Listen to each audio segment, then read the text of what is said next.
Hello and welcome to the Saladcast on Sunday the 22nd of October 2017. I'm your host Dan Train. Join me today, Zachary Burgess.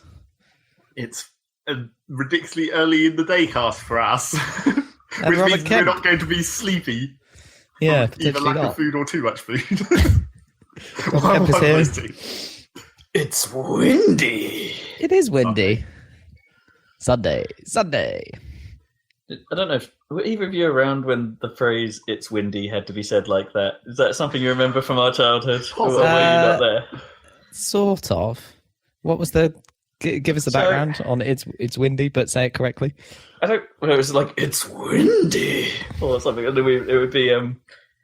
I have vague memories of it, and there are two memories that are intertwined and confused in my head.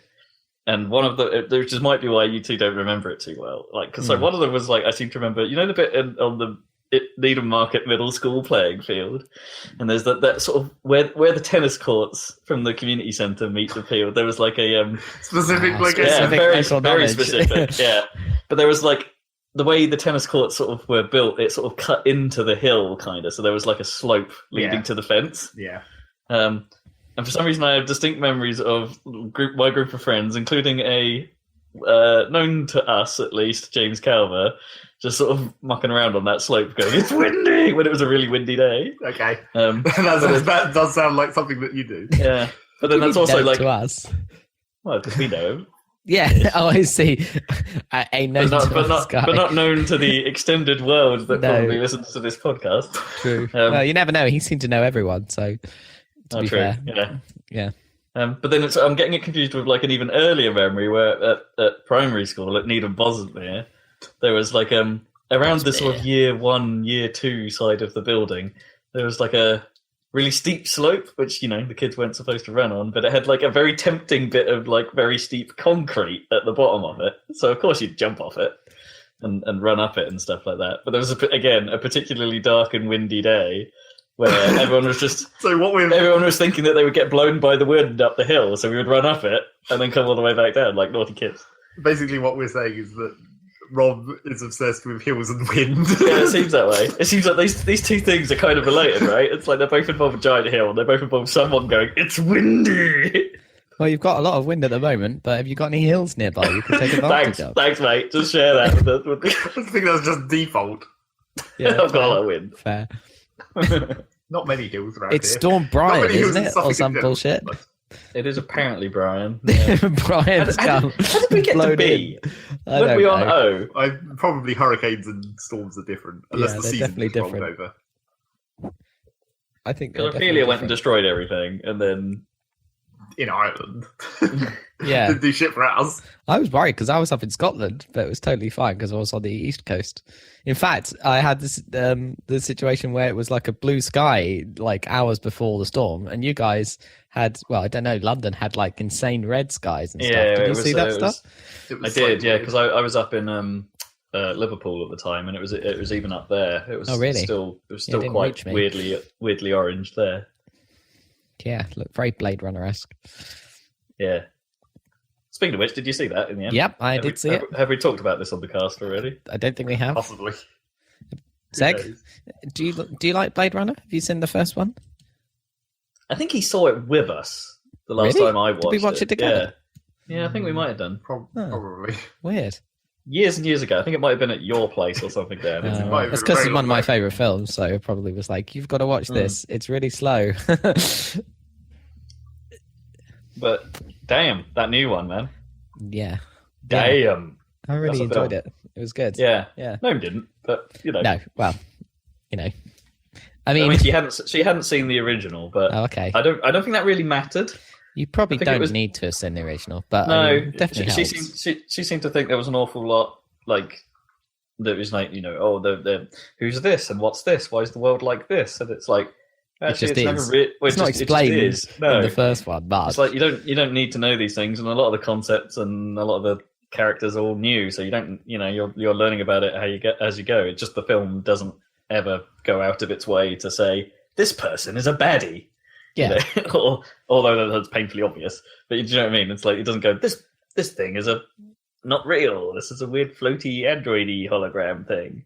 Yeah. Well, it's like most films really do that when you're especially in the sci-fi concepts, where it's just like they don't go into explanations of why the world is like this. They just sort of show it in passing and be like, yeah, that's just a thing. I think a surprising amount do explain though. Like, yeah, too much. Because I watched the in like really clumsy exposition.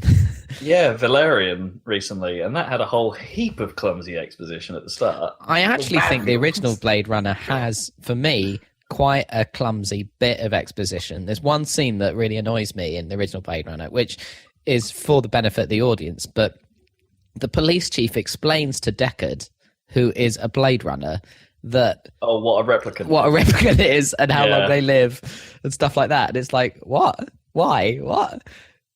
Like, why would he need to have been told this if he's already in the job? Unless he's a replicant and he's new off the line. Anyway. But then that should be programmed into it, right? Yeah. You should have memories of how to kill other replicants implanted, so he's good at it, right? I don't know. I guess. Oh man, yeah, those twists. I actually didn't see the last version of that twist coming, and it was just like, oh, that's clever. I see what you did there. Yeah, there's a lot of they've been quite good as well in all the marketing not to spoil anything at all. Even the like the thing you find out in the first 5 minutes or whatever, you know, isn't. Did you know going in about like, you know, Ryan Gosling's character or whatever?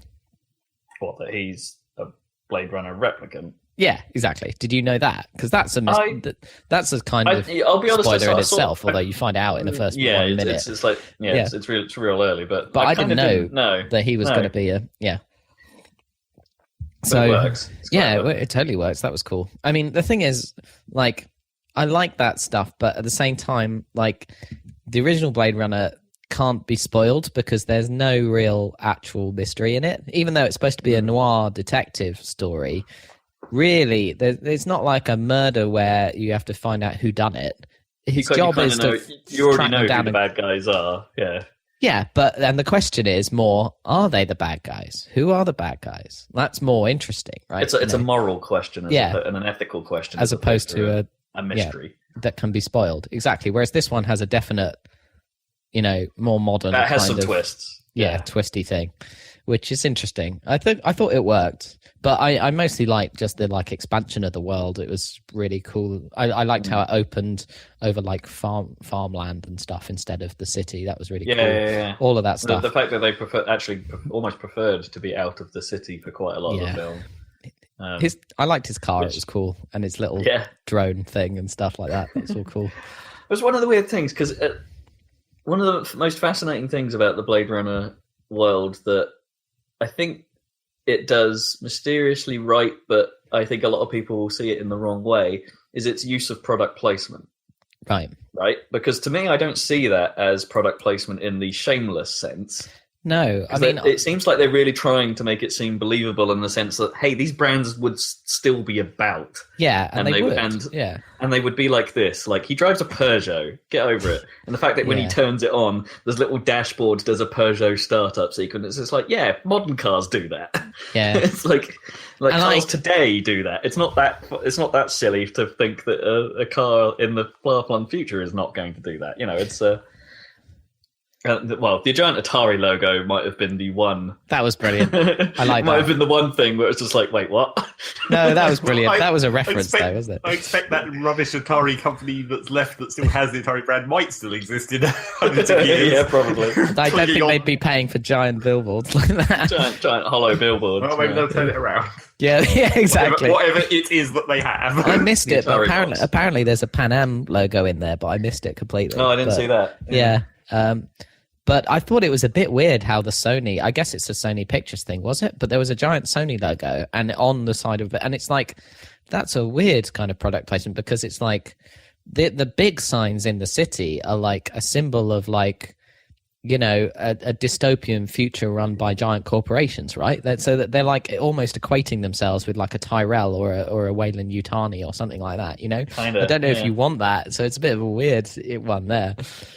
I don't know if it really matters because they were just trying to say everyone's about, right? And there were no specific Sony products. Well, this is the thing about other than the Peugeot car, none of the other brands really have a specific product shown in the. I think there's thing. one product which is an actual product, which is Johnny Walker Black Label. I think the bottle of whiskey, apparently you can get that. But anyway. Right, okay. Well, that sort of makes sense because that's a intentional throwback. Yeah, and apparently there is a sort of insane sci-fi bottle of Johnny Walker in the original Blade Runner. So that was just a thing that they did at the time. So they kind of carried that. Yeah. I kind of, related to that, I kind of wish they didn't make such a big deal of telling you up front that Harrison Ford was in it. Yeah, well, that was just for promotion, right? To get people to go and see it. Because he's not in it that much, really. He's not in it for a long time. And given where in the story he is as well, it would have felt better for it to have not been spoiled. If you know. But the reality is that they couldn't have made a Blade Runner sequel. Well, they could have, but they would never have made a Blade Runner sequel like without him. I don't think. Like, or some kind of continuity thing. Like no, but yeah, I reckon they could have. What they should have done in the trailers and the thing is like, or perhaps in the film itself, is use footage from the original in some way. Like, right, there's a bit early on where there's a voice clip, isn't there? There's a few clips from the original film which surprised me. Yeah, so if they'd have dropped those in as the continuity thing in the trailers and stuff, and just had that. Oh yeah, no, this is working, and then drop actual Harrison Ford in as a surprise. Yeah, that's true. Wouldn't that have been cool?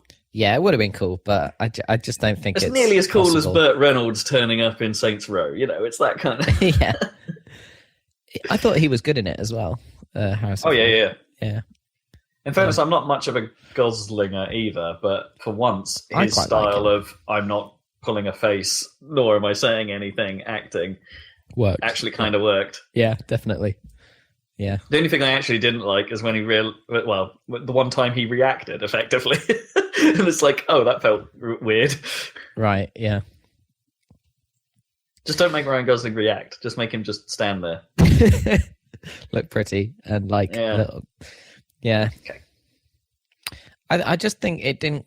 There was a moment in it where I thought, hold on, this has gone past the kind of melancholy feeling, which is what is so great about Blade Runner, a kind of sadness, wistful sadness, into a kind of dread, like where the baddies are winning and things are going. Like it suddenly turned at one point from sort of nicely sad to depressing. When Jared Leto's character eventually comes on, something like that. Yeah, exactly. And it's like, which, to be honest, I think that the film might have actually been better had they cut him from it completely. Not because I think his portrayal was bad, but I think he was kind of the exposition. Yeah, he was kind of the big bad. Because the thing is that in the original Blade Runner, like, I mean, one of the things about it is that it's gone from a film from a story in a world to a story about the world that has world changing stakes, right? Yeah. So the Blade Runner, like, I mean, there was like Rachel the experimental replicant and stuff like that. So there was kind of unique things in there that were like, it wasn't just a story against the backdrop of this world. It did have some stuff that was about the world itself. Yeah. But not to the extent of this, where it's like, it wasn't the be all and end all of. Yeah. Now it has to be like the be all and end all of this world that we're talking about. So But it's interesting that they focus on the run up to what would be effectively the be all and end all of the world, not the actual events that are about to occur. And it's like, that's pretty great. I hope they don't do it. Try and do that. No. They should stop now. I think they will for another 15 years or no. What? Yeah. How not 15? How long has it been? Like 30 odd years. It's like 82, isn't it? So like yeah. You don't want them to make this the middle chapter of the trilogy. No, like Star Wars. No. Just stop for another 30 years. Let's come back to it then when we've got old Gosling. Yeah, but then that'd be great. But then does that still make it a trilogy at that point? Would they still try and follow on this one story in the next one, even if there's like a 15, 30 year gap? I reckon they would. Well, if they did, they would make it a 15 to 30 year gap, like something like that as well, and play that into the story. Like whatever happens has already happened, and the story would be the aftermath or whatever. Because we were talking last week me and Rob were talking about Star Wars and like, Oh yeah. what are they even going to do in this next film? Yeah. Oh, I think I'm so excited. What are they going to do? How are they going to Trailer come up with looks Death Star great. 4? So I've specifically not watched the trailer. Oh, so- I'm kind of media blackout, I think, from here. Oh, so go ahead and don't watch it. You know, that's fine. I have. So what they've done, I think, quite obviously with the trailer is like cut together scenes that aren't, you know, cut together bits of dialogue from scenes that aren't the same scene to like make you go, you know. I think it's a fake out. Oh, Yeah. right. So they made it look like they spoilt it when they clearly haven't. I think that's what I think they've done. I don't think they have because no, I think they're clearly different scenes they're cutting together, which they do in trailers, you know, all the time. But this one I think was particularly like meant to make you think things that aren't quite right and stuff like that. Speaking of trailers that don't have stuff in them or have stuff in them that wasn't in the film, I watched The Snowman last week. All right. Which is a fast Flying in the air? No. No, not that kind of snow. Not that kind of snowman. Not the good one, right? Okay. It's a crime drama with Fassbender, set in Finland, I think, and it's pretty terrible. I'm not saying go watch it by any means, but there was a quote in the trailer that was something like where have you been? I left you all the clues or something, as if, you know, the killer taunting. That's totally not in the film. Like there's no bit where the killer is effectively addressing someone forthright. You know, it's like they just sort of, you just meet him at the end pretty much. And it's like oh. Well, what was this then? Well, they cut. Must have been an ending they cut, I guess. Well, no, apparently the making of that film was like fraught with problems. Well, it's like because it was one of those things where they got the script super late, and then we're like, let's go shoot. We've only got like 2 days or something to shoot the thing, and then they realised they hadn't shot all the footage or something for all of the script or something, so they had to edit something together. They just left some of the pages behind somewhere. Something got missed out, and so they had to edit something together, and it really doesn't work. And there's the most atrocious dubbing I think I've ever seen in a film. Like, one character talks, and his voice is like not matched up to the lips at all, and it's really out of place. It's really weird thing. It's like I'm quite sensitive. I like Fassbender. He's a great guy. Like, I like him and as an actor, I think he's pretty solid. But boy, is he in some rubbish. Yeah, it's weird, isn't it? Why can't they be a bit more? Some of these people with so much talent, why can't they be a bit more picky about? Maybe they just need a payday. You know, that's fine. Yeah, maybe. You know, that's fine. But you know, Assassin's Creed. I still haven't seen that, in fairness, but Assassin's Creed. We should watch that, like, on your TV. Yeah, we absolutely should. I haven't seen frickin' Prince of Persia either. We should watch that. Oh, it's really? Terrible. That's actually surprisingly okay. It's it's like super middle of the road, but it's all right. It's okay, but it's absolutely it's got not enough of the game. That's the no. Well, that'll be the same with Assassin's Creed. I actually think, but in some ways, I actually think that's why it's okay. Because they don't lean on the game too much. Well, it's not that they needed to lean on the game. It's just that, like, it would have been nice if there was a bit more actual time travel, and they showed the bit of time travel a bit more than they did. Yeah. It was very much like they did it one time, and it was like that wasn't even that cool. Well, it's almost a Doctor Who MacGuffin, isn't it? It's like we can only do this once to solve a thing. I would have liked to see. It would be funny if they had a film where every time the character was in a really dangerous situation, he just got horribly killed, and then it was like, no, wait, that's not what happened. Let's try that again. It would be so good. Isn't that sort of what Edge of Tomorrow kind of was? I don't know. That did you see that Tom Cruise film? Not really.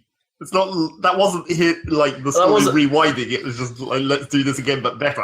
Well, sort of, yeah. And he didn't really have control of it. Every time he dies, he effectively wakes up again at the same spot, and is like, oh well, I can do this differently and use it to our advantage. And that film's cool, by the way. That film was pretty cool. That film's cool. Although Edge of Tomorrow. Yeah. It's another classic thing where it's just like, it's fine when it's a film, but if you just even for a moment try and imagine like what every one of those days was like, he has to go to that woman and the dude in the bunker, and he has to explain the whole thing every single time. It must be the most frustrating existence. It must be the most frustrating existence. Well, up to the point where There must be a way where he must be optimizing. Yeah, he must be optimizing the conversation. Yeah. Where it's like, I know exactly Like what to Groundhog Day. say to make them. Yeah. Well, not, Right? not exactly like Groundhog Day, though. I guess, sort of. It's not like you're optimizing the conversation emotionally. You're optimizing the conversation in, like, delivery of information in as few words as possible. But he must be doing that in Groundhog Day, right? In order to, in various, Kind of. like to get rid of he learns how to get rid of the insurance guy who steps in the puddle or whatever, and all that stuff. Kind of. Yeah. It's similar. Good film. Should watch. Don't watch the Snowman. It's Do good, watch. but, the ending. I went last night and I saw The Death of Stalin. I recommend that highly. Oh yes, I saw I So good. was blindsided by the trailer for that when we went to see Brilliant. Blade Runner. It's just like, what is this? Yeah. Well, it's Iannucci, so it's in the tradition of The Thick of It and Yeah. The Veep, but it's just brilliant because the cast is so good and it's the same kind like of. Totally British people being Russians or something. Oh, isn't it? yeah, It's yeah, like- yeah. So they've just had. It's the weirdest looking thing. Well, that part's fine, I think. And that part's kind of the strangest part, I suppose. But you don't really notice it when you're watching it because all the actors are just doing their, not completely, but like Steve Buscemi is just his American self, but Jason Isaacs is the most strange one, who's doing like this Jason crazy Yorkshire accent, which works really well. He actually doesn't appear until like at least halfway through the film. And he does a very dramatic entrance, so he's really good. In fact, they're all brilliant in it, and it's that same kind of sense of chaos and things spinning out of control that you get and people trying to vying for their own, selfish self-interest that you get in The Thick of It. But it's just the stakes are just so much higher because it's with all the purges and everything, there's death lists and people are getting shot left, right, and center, which of course is real. I mean, all of that really happened. Sure. Yeah. So it's the same sort of thing, but with an amazing cast and just ramped up to the level of absolute absurdity, but it's real at the same time, which is terrifying. So it's horrifying in many ways. Like the main character, it's really between two of them who are fighting it out. And the one who's got the upper hand is just absolutely horrible. Like, I mean, he's obviously a real person, this Berrier, who was head of the NKVD, and he's just absolutely. The performance is great, but Simon Russell Beale, but yeah, he's absolutely horrible. It's amazing. Yeah, no, that'd be a good one because it's exactly the sort of thing Gnome's into as well. So that'd be a good.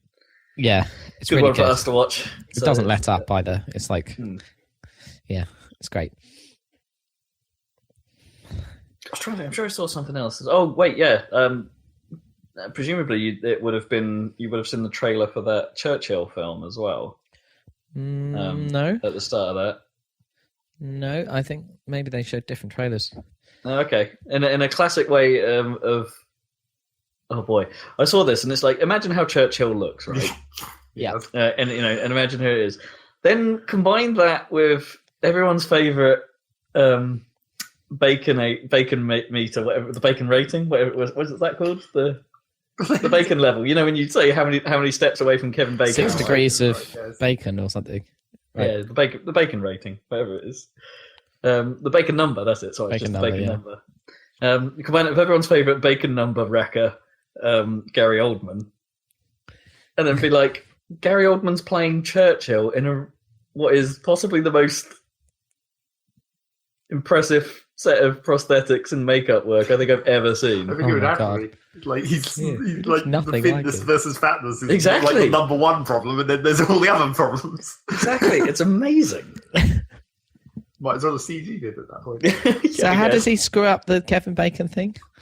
Well, because he's like, everyone is connected to Gary Oldman. Everyone. Like, it's like, as soon as you get connected to Gary Oldman, it's like, oh, there's only one more step to Bacon. You go straight to Bacon, right? And everyone's see. worked with Oldman, because So really it's just like- Oldman's been in everything. It just becomes Right. the 5 steps to Bacon. Because basically, there's just the one step at the end is just automatic. That doesn't even count. Yeah. The 5 degrees of Bacon. Plus the freebie. Well, you can jump from Fassbender to Bacon now, right? So thanks to that X-Men sure. film. Yeah. So that's quite easy. So- He's been in everything, nearly. Yeah. Yeah, the bacon meter. Bacon's everywhere.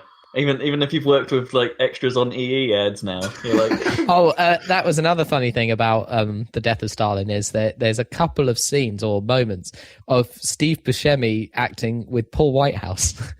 sweet. Which is pretty sweet. Doesn't get much better. Brilliant. Monster. Oh dear. Speaking Right. of Star Wars. Yeah. Star Wars. We didn't actually get to the point of what our Star Wars what was the conversation point? was Because about. I'm into Star Wars. It's like, what the hell are they you're going to trying do? to think what they're going to do. They've got loads. Yeah, they could do anything. Yeah, but we were talking about like since they're apparently just making the same films again. It's like, how are we going to come up with Star 4 after Star Killer? They're not Death Stars, they're Star Killers now. Well, this one's got... They're still orbs with guns in Well, this one's got it's got walkers on a snowy looking, on a white planet. So, as you do. So, right. I mean, that was in the teaser trailer. Not filling me with confidence, to be honest. No, Even though that I might be know. the best thing of all of the films. Still not filling me with confidence in It originality. was just like right at the start of Empire. So what they've done... 2 minutes. So they do this thing, don't they, where they try and take those ideas that are familiar and then put some kind of twist on it.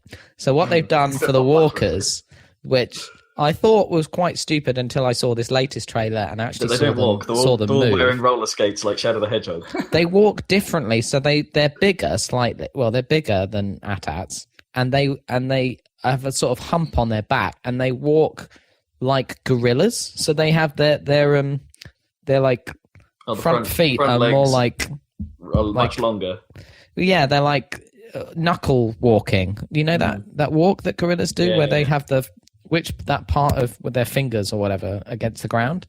So knuckle walking. So that's how these walkers move. So it looks kind of cool and quite, and so it's an interesting kind of, twist on it. I have seen some, I've seen a Lego model of a smaller walker, which looks absolutely terrible. I haven't seen any footage of it, but that looks rubbish. Always look terrible. yeah, but this is like, it's got legs. I don't know if they just recreated it really badly in Lego because they couldn't do it, but it's got legs a bit like those Strang Beast things. You know, those kinetic sculptures that guy makes that blow across beaches. Just like lots of legs. Yeah, lots of legs. Yeah. So they've done that for a little walker, and it's just that's a bad idea. But I haven't seen that's like probably the worst idea because like the whole point of even having legs is like theoretically you can step over things. Yeah, exactly. But to have hundreds of tiny legs that move like a very small amount before they lift off the ground, you might as well just have a wheel. Yeah, basically. But there's a kind of rule in Star Wars where there's no wheels anywhere ever. Have you noticed that? Well, they have repulsors. Yeah, or whatever. But they I mean, the only one is that I can think of is which came from the extended universe is the kind of precursor to the AT-AT, which is the kind of giant the wheel thing. But I don't know why, because otherwise there are no wheels. It's like they never. Does the little spinny prong that come out of R2D2 count? It sort of goes in and twists a bit. That's not a wheel. It's a control mechanism. Sort of circular, but it plugs into sort of circular. I mean, presumably R2D2 has wheels. Yeah, but you can't see them. Yeah, that's true. And also, that's the most obvious one, actually. Yeah. And BB-8 is a giant wheel, so. I suppose the big sand ass things have got treads. Treads, yeah, that's true. Yeah. But the wheels inside the treads. That's true. But in general, like old tech. Yeah. Anyway, there's tons of stuff. Obviously there's going to be. So we've got Luke Skywalker, and we already seen in the flashback of Rey in Force Awakens, like the burning of the Jedi Temple. That's a flashback, and there's Luke with R2D2, so that's going to be fleshed out, and all the stuff. Well, R2's alive now, so Yeah. All the stuff about Luke trained a new generation of Jedi, and he screwed up with Kylo Ren, and it all went to shit, and now he doesn't want to train I suppose Rey. you're right. There could be a lot of backstory, exposition stuff. Maybe. Yeah, but you can't backstory exposition. You can't have they the film be flashbacks. Not necessarily, because they'll probably just for like a couple of minutes. They'll probably just do a book on it or something, or but there'll be plenty of a spin-off series. It'll be the Fall of the Jedi again. it's like the Yoda scenes from Empire, except now it's Luke and Rey instead of Yoda. Yeah, and Luke. they don't need Jim Henson. Yeah, exactly. So there'll be a bunch of that.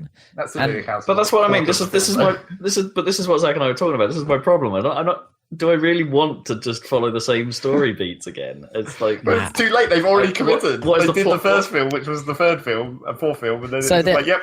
The idea is that. I'm really hoping that the end of this actually has a significant. Maybe it's probably not going to be for the entire film. I'm prepared for that, but I'm hoping that the end of it actually has a significant twist on it to be like, hey, you thought we were doing everything the same way, right? Well, this third film, it's going to be bonkers, mate.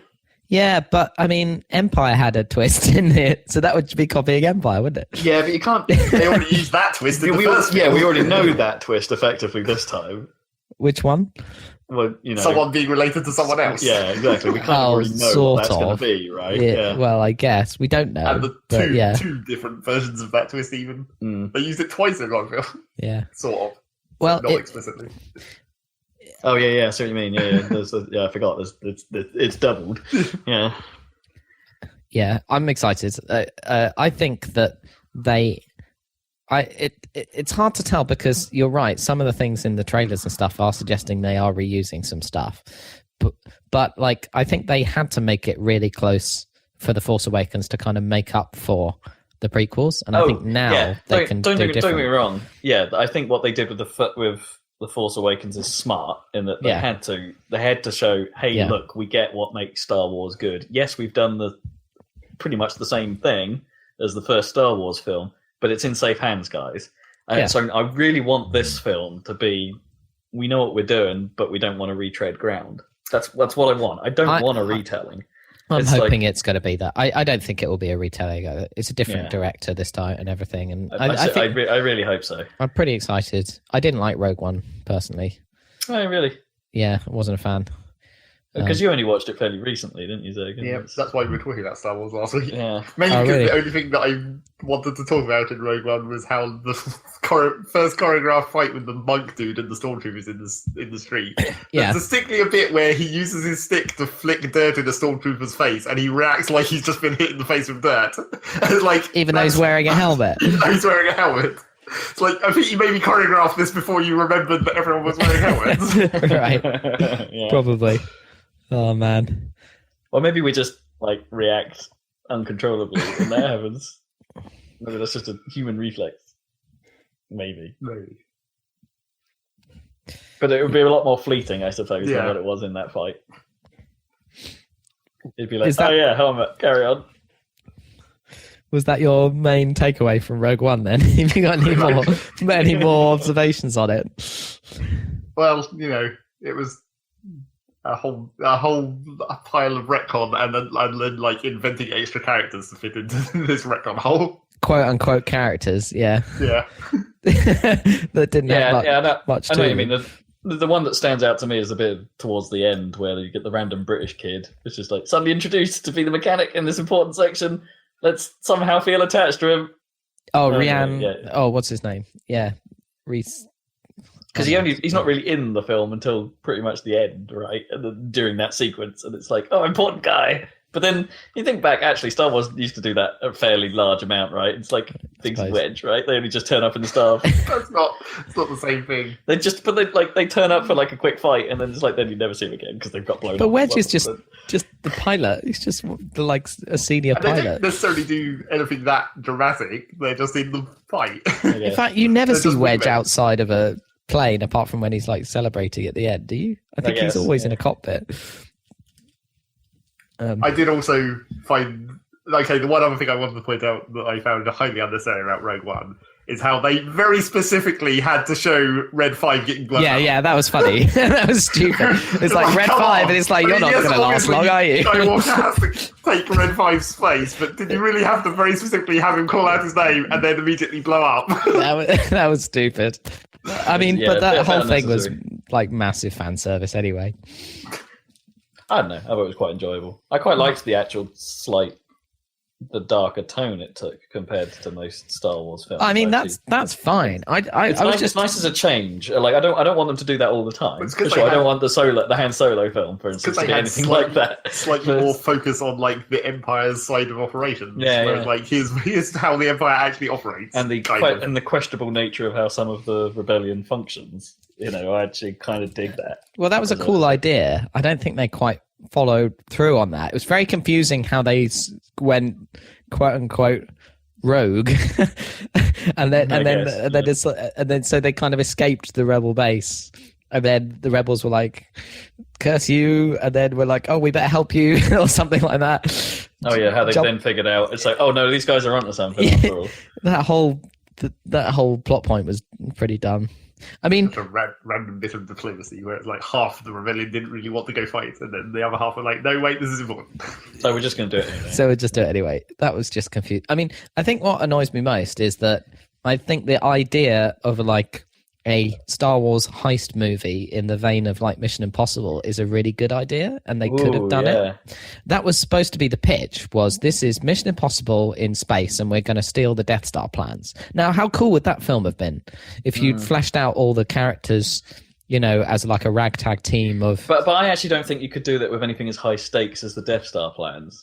You know what I mean? I don't think that would have... I think you'd have had to have specifically had a low stakes film for that to work.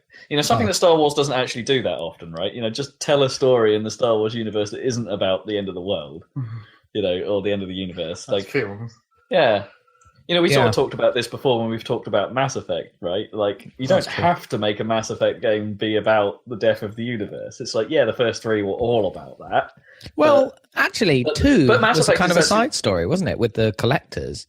Like, it wasn't about the Reapers. It still turns into the Reapers at the end. And it is still kind of doom and gloom, super ridiculous enemy force. True. It's like, but the universe is so big and so well fleshed out that you could have little small stories, and they sort of did that in the Party at the Citadel DLC thing, which is apparently one of the best. Very fan servicey, but it's apparently one of the best things they added to that game, right? Because that stuff's mental. Yeah, I mean, it's like Star Trek. I have the same problem with this new Star Trek, where everything's about the end of the world.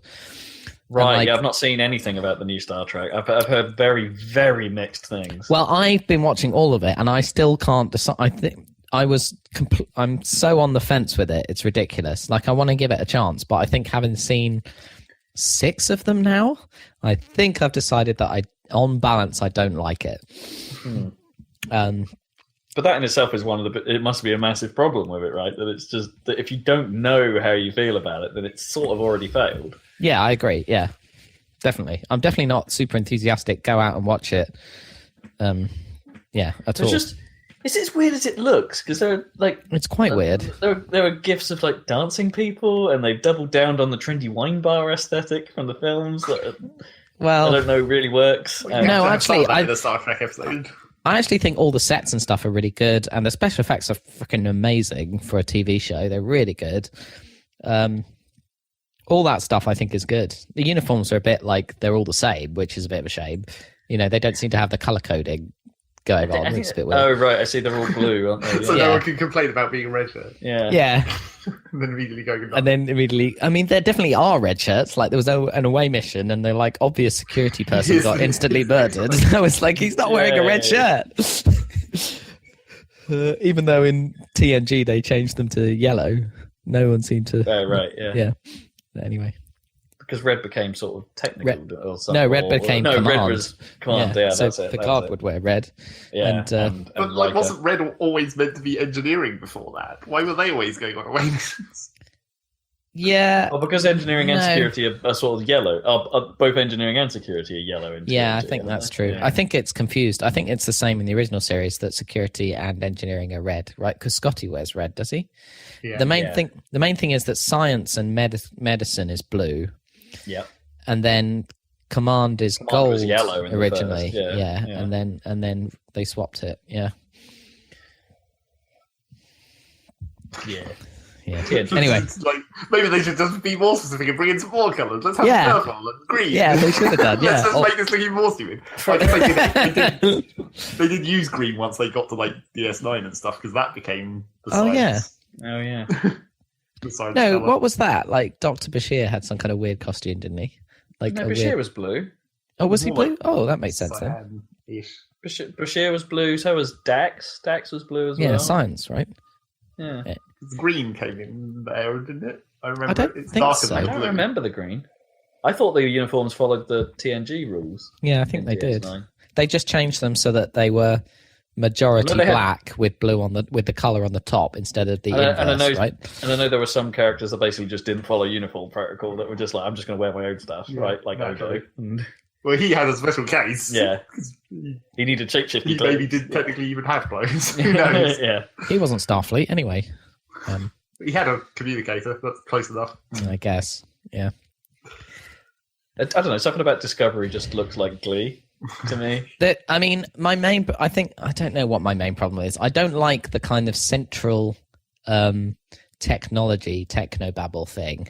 You know, there's a kind of central. Oh, I heard about the having to recode or debug the Enterprise episode, and that being kind of bad. Oh, that was because it doesn't make sense in the context of Star Trek, right? The like technology would have gone beyond code at that point. Oh, I mean, I thought that was hilarious. Was but for me, and the fact that apparently the code they showed on screen was a header file from some Windows. Oh, I'm sure it was. Like, so what? So let me just lay out this one scene. So the main character is disgraced, right? And she comes on this ship, and no one likes her, and the captain sends her to engineering to help out or whatever. She goes to engineering, and the guy in engineering's like, "What the fuck? Who the hell are you? What are you doing here?" And gives her some crappy work to do, and she's like, and he goes like. He hands her like a floppy disk or a little chip thing and says like, reconcile these two code bases or something. And it's like, she's basically Git merge. She's doing git merge all day. and there's like an interface. She sees holographic, like really good graphics of like, two, and it looks like two lots of code, and she's doing git merge all day, and I'm like, oh man, that sounds like a terrible job. And at the end of the day, she's like, what is this code that I'm working on? What is all this stuff? And it's like the pain. How are you merging it? Yeah, how are you merging it without knowing what it is? Yeah. Like, which one takes priority when there's a difference? Well, yeah, exactly. That's what merging is, and it's painful when you have to merge. It's not much fun. Yeah, you know the pain. If your boss says, right, you've got to merge these two, all these conflicts, and that's what you got to do today, you're like, oh, God. So that was quite funny. But also, like, it's freaking stupid. Like, the chief of engineering is, like, talking back to the captain all the time, and it's like, what? That wouldn't stand. That doesn't make sense. I mean, Scotty did kind of do that, but not exactly. Not. Scotty just sort of complained at the captain constantly. Yeah, well, they sort of he basically said I can't do that because we've got problems. So like, that's although he said that quite abrasively, but that was his thing, right? It's like, we've got problems. So the central, for me, maybe it's not that important, but the central kind of techno conceit thing in this one is that it's an experimental ship, right? And it's got a special drive, right? So like the improbability drive or something from Hitchhiker's Guide to the Galaxy. So the way that works is you plug in how improbable it is that you're going to just materialize instantly in another part of the galaxy, right? And then it tunes its improbability to that exact unlikelihood and warps you there, right? Instantly.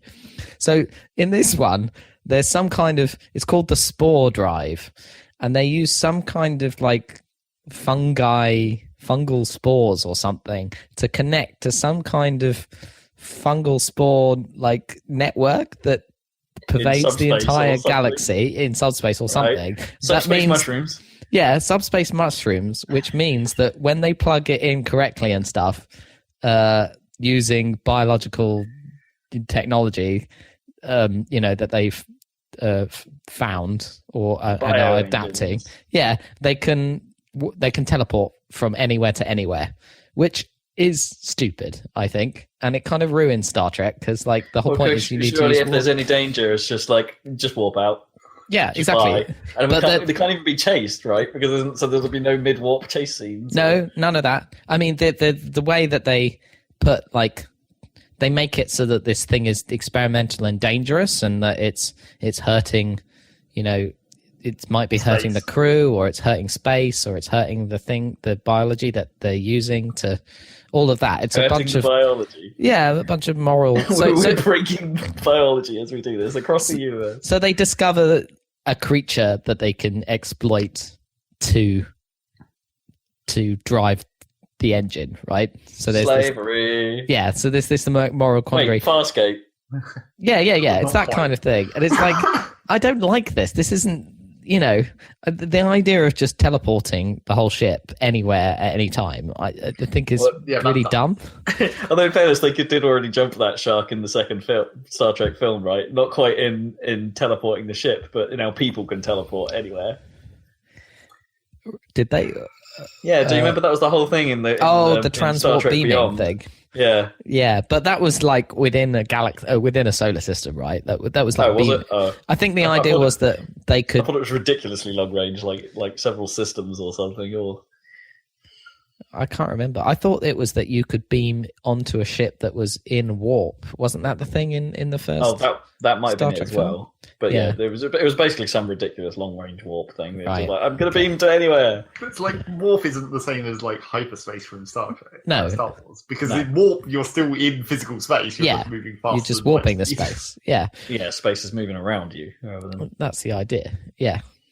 Whereas if you're going into subspace, that's where the Star Trek is. That shouldn't really be happening. No, and the fact that it's some kind of biological network is just too stupid.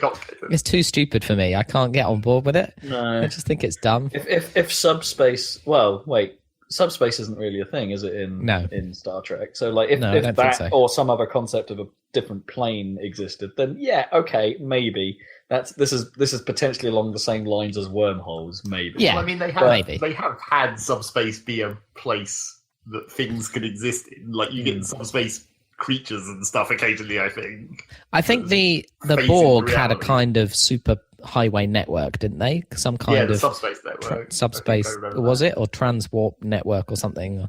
They had some kind of super highway that would let them travel even faster that Voyager exploited to get home. Right? I seem to remember. Yeah. Anyway, I'm okay with like wormholes and shortcuts, but this kind of instant teleport based on like some kind of spurious kind of tree root network that spans space really fast. If it wasn't instant, that's the trouble. Yeah. But if you went into subspace and then you travelled through this mysterious biological tunnel or whatever, and then you came out the other end. Yeah.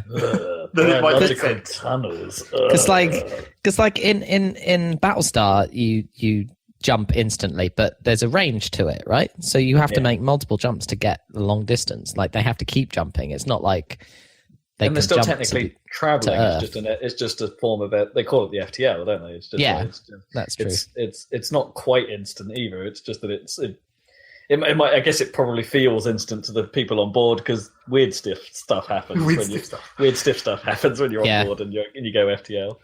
There's a lot of dolly zooms happening when it goes FTL. the camera's moving towards you while simultaneously zooming out a lot. Yeah, everything gets long. Yeah. Oh dear. Anyway, that annoyed me. That sounds dumb. I mean, you should watch the first 2 episodes because they're basically like a film that sets up the series. Okay. Like a feature-length opener. Yeah, basically, and the special effects are really good and stuff. So yeah, it's worth a bash. It's got Michelle Yeoh as well in that one. Yo. Yeah. Star Trek. Speaking of Star Wars news. That was where I was trying to segue off to, we talk about some more stuff. Yeah, what's going on? EA are doing bad stuff. Tell me about it. Let's stay on Star Wars. Let's keep that segue going. That's why I said it. Battlefront campaign has been... Well, there's 2 Star Wars bits of news. The Battlefront campaign has been confirmed to be about 5 to 7 hours long. No surprises there. All right. Sounds all right. So that sounds all right. It's like, it's not just a throwaway thing. That's kind of Call of Duty length these days. So, yeah. How long do you think Battlefield 1's one was? About the same? Bit shorter, actually. I'd peg it at about 4, probably. Yeah, probably. Because that was more throwaway. Cool. Yeah. So saying 5 doesn't like 1 hour more, and that automatically make it non-throwaway. Good point. To be fair, like it was a fun ride, but it was a ride. Yeah, like I think that's cool for that game because like no one liked the Battlefield 4 or 3 single player. So I thought they were funny. 3 was better than 4, but they weren't good. They were passable. Let's put Hardline in that category as well, right? That's sort of which is sort of relevant to the next story, which is that EA are also closing Visceral Games, who had worked on Battlefield Hardline, but are most famous for their work on the Dead Space franchise, and have closed them. And given the link to Star Wars here, they were working on that new Star Wars game, Dem Dare Star Wars, that I'd forgotten about. Yeah, that everyone routinely forgets about. Well, it's the one that wasn't 1313, but everyone wished it was. That everyone wanted, yeah. And was also being written by Amy Hennig of Uncharted and Naughty Dog fame. You know, this was a big deal. This was highly anticipated, but it's been so long coming that everyone kind of just forgets about it routinely. But yeah, whatever that was or was shaping up to be is probably no longer a thing. So it's worth digging into the story as to why this happened, because I don't know, it's a good chance for us to bring up.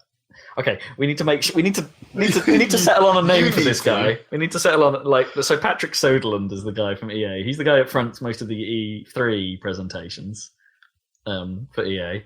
The tall guy. But is he Smarmy McSmarmface or is he Douche McCock? I never remember. I think he might be Douche McCock. Yeah. It's like yeah. Although that sounds like an instruction. Scrooge McDuck. You got a Scrooge McDuck? What? No, that's right. Scrooge McDuck. No. No, don't do it. So Cock yeah. McDouche. So DMC. He basically put a quote out. You say he, it's just like wow. Here's EA's corporate bullshit response. Tagged by him. Written in his name. Yeah, written in his name. Yeah, let's go with that. They basically said so. This was shaping up to be a single-player linear adventure experience, and according to our playtesting and feedback from that, and paying attention to the current marketplace, this was not a direction we wanted to go in. So we are, what is the phrase? Pivoting the design. Yep. Except not really. I don't think you can pivot a design when you're taking it out of one studio and giving the assets to another studio. That's not really pivoting a design. That's just like starting over practically. Yeah, so I don't think they've said who's taking over. They're just saying pivot because that's like a cool Silicon Valley word. Because it's business lingo. Yeah, that's what business that lingo, whole thing. Pivot. Yeah, basically what they did is they got a pivot table in Excel and then put some numbers together, and they were like, "This isn't turning well. This number is not sufficiently high. This number hasn't turned around as we expected." Business. Pivot. Yeah, I don't know, and so that's kicked up a bit of a fuss online as people going, "Oh, EA killing off single-player games, Killing off more studios. Killing off more studios. What are you doing? You've been EA'd." And in fairness, Visceral, you can argue, has been EA'd over the years. Well, because Visceral was part of EA to start with. It wasn't actually a separate company. It wasn't Westwood or whatever, where EA bought them and then fucked it up. No, you're right in that. This was internal fuckery. Yeah, Dead Space, was an EA published game and was a well-formed single-player experience, as was Dead Space 2. Both those games are well loved, generally. They then got what can only be described as modern AAA corporation, with Dead Space 3 by filling it with horrific microtransactions and making it making it multiplayer and fight humans instead of network. Yeah, and all the stuff that was popular at the time. Yeah, basically chest high walls. Yeah, that too. Basically, just making that game not Dead Space because of corporate decisions. Hang on, just for a second, just to roll back to the Star Wars Rogue One talk. There is that scene where they're about to start fighting on the planet next to the hangar, and they run out, and there's basically chest high walls. Oh yeah. It's like a cargo area with just like crates, but it's like, man, that's so really obvious.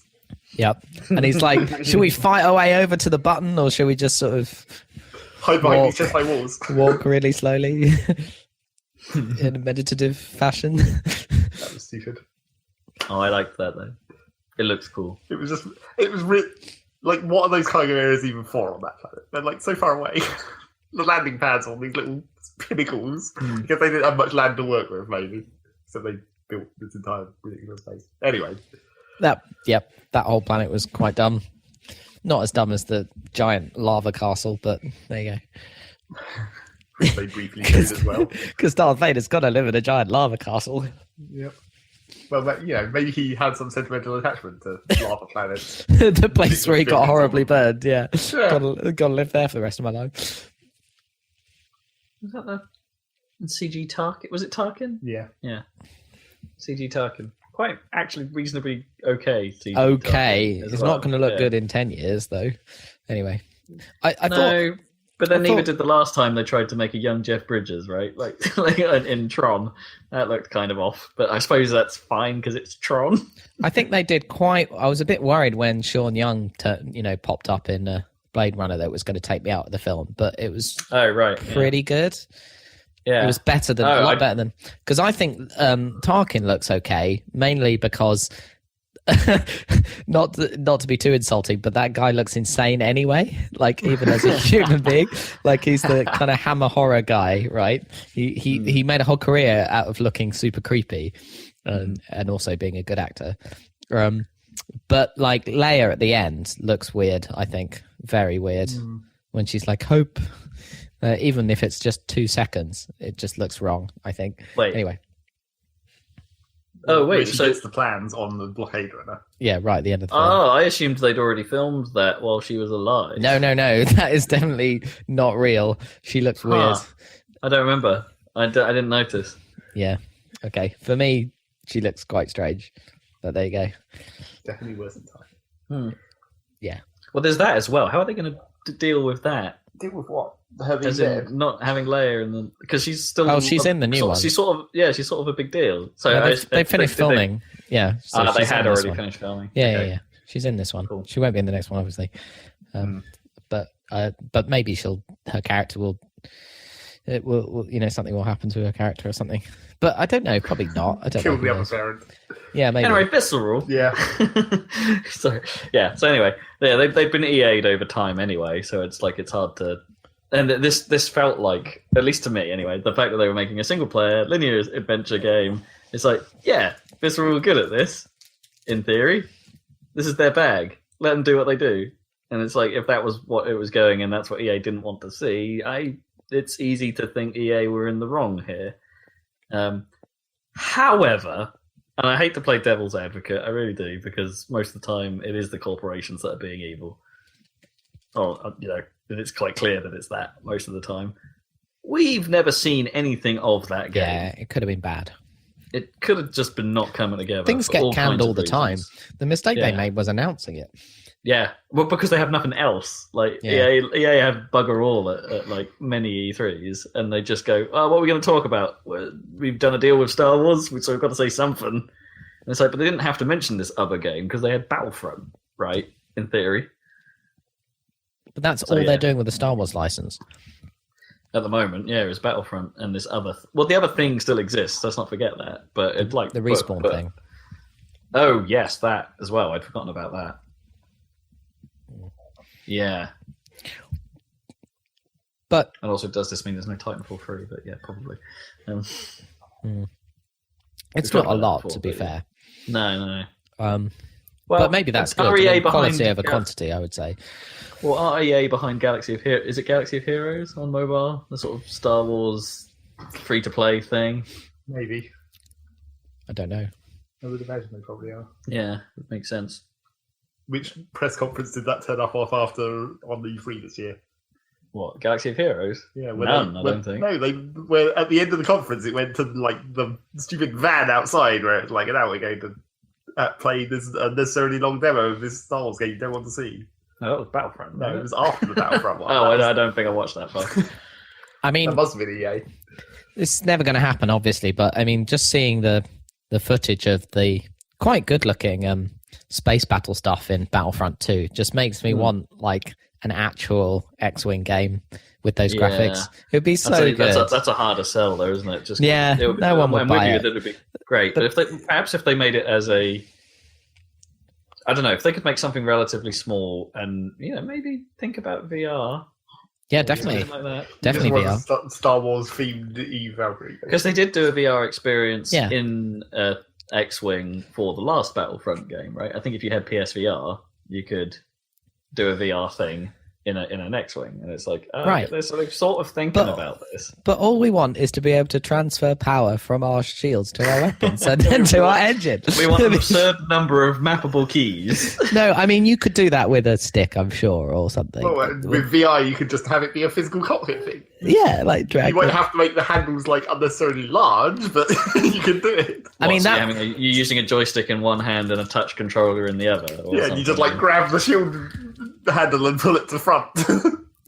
I think based on that one line of dialogue in the original Star Wars film, which is like they're going down the trench and it's like, oh, they've stopped shooting, and the guy's like, stabilize your rear deflector, watch for enemy fighters, and that made that whole mechanic of like where not only could you change the charge levels, you could also change where what part of the shield had the power, was given the power. Yeah, so you could put all your always shield make it to the stronger front, in the rear. or make Always it make it well. stronger It depends if you're doing a head-on attack against a giant, I suppose spaceship. I suppose if you're doing, but then when you Bombing run run away, but you're constantly switching it though. Yeah, I mean, you got to stabilize your rear deflector. I think they need to be some way of simplifying those mechanics instead of having it like as flexible as it was in those older definitely. games. If You there have were to like streamline it. shortcuts, if there were ways of saying I need more shields now and stick it to the front, like You want to easily. keep the complexity, but make it much easier.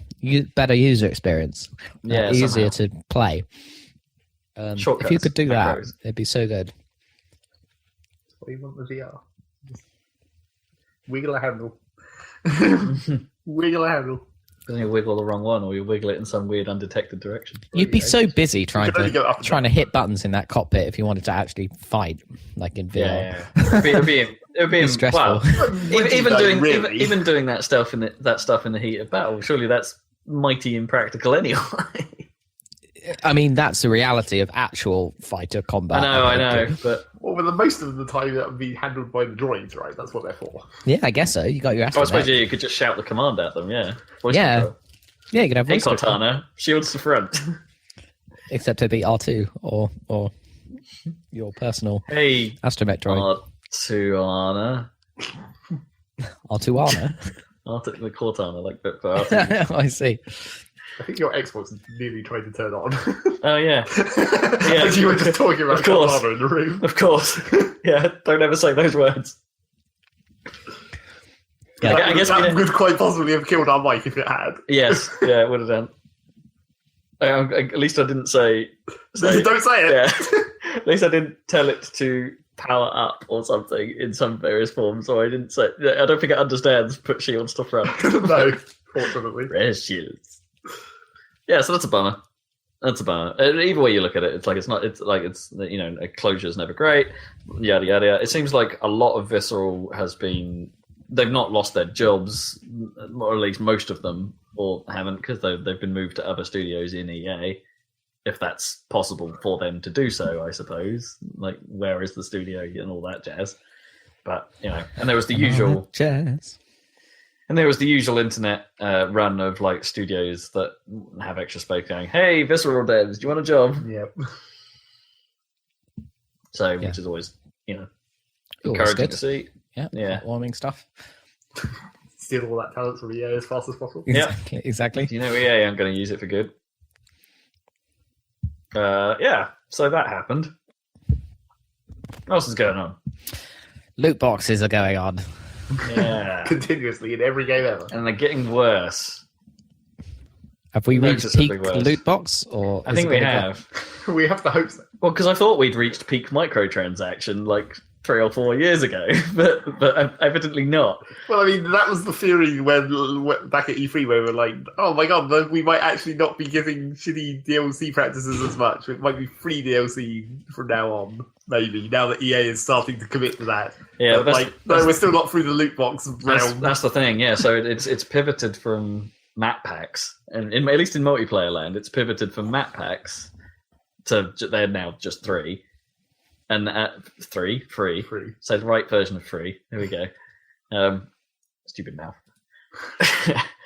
And then it's now all loot boxes and whatever that means. The trouble with loot boxes is that like the DLC is meant to be stuff that happens after the base game, whereas now the loot boxes are just built into the base game from the start. So you're getting even more fucked.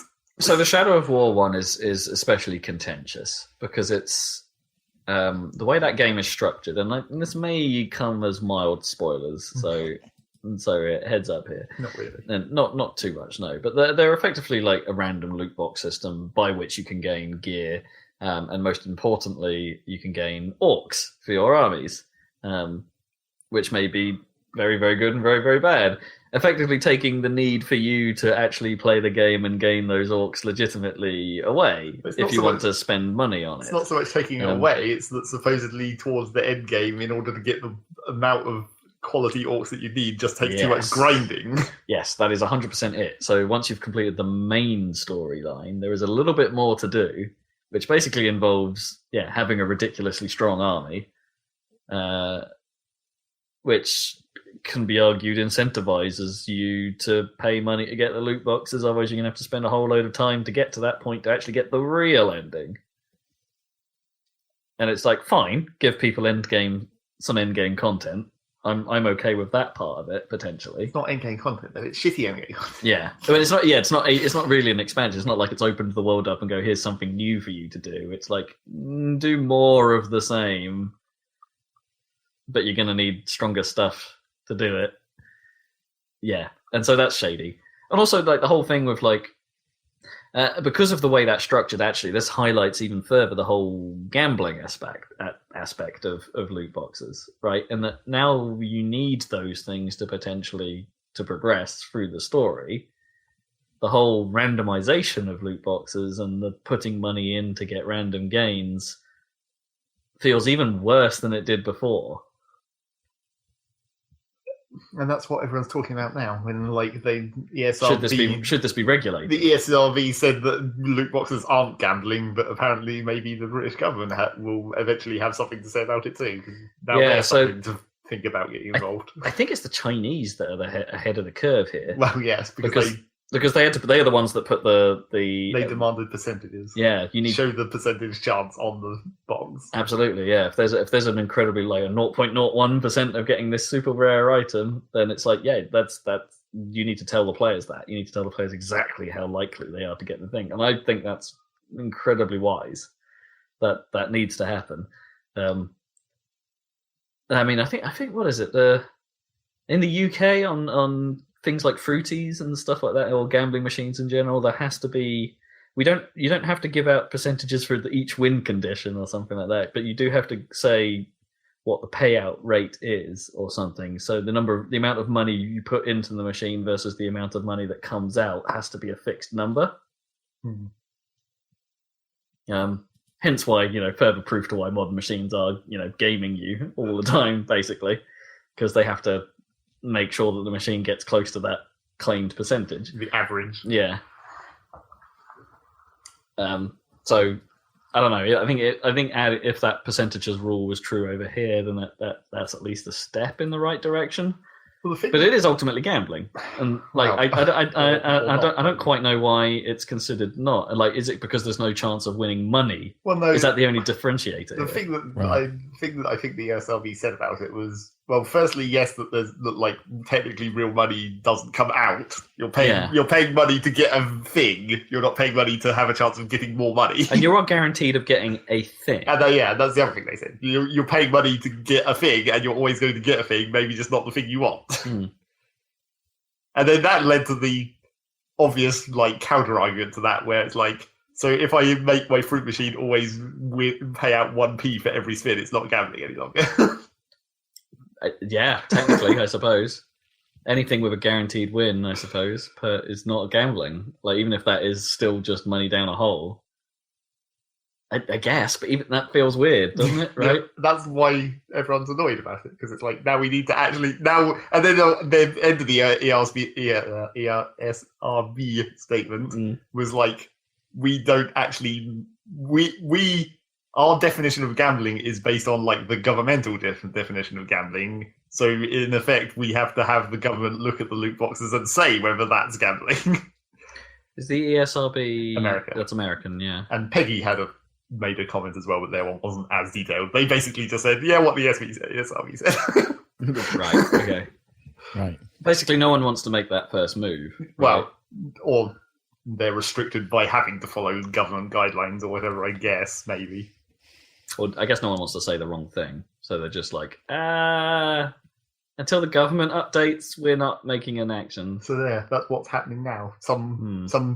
Enough people made a big enough deal about it with petitions and talking to MPs or whatever, and that the British government may have something to say about it. Maybe I think it's smart because this is because I think the free to play model is. Let me try and think of a way of wording this.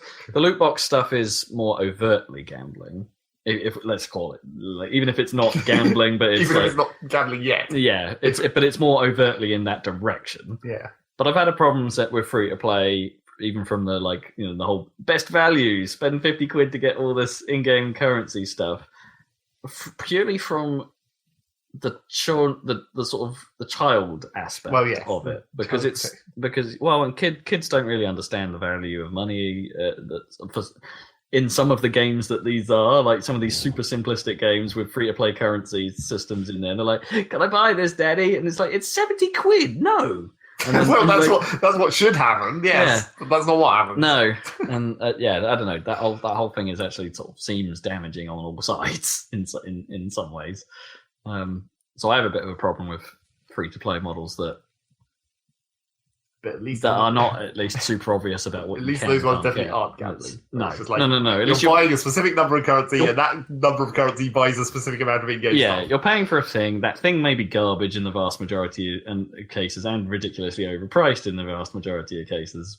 But you are getting the thing that you pay for. So legality, it sucks, but it's legal. Whatever. Yeah. This stuff.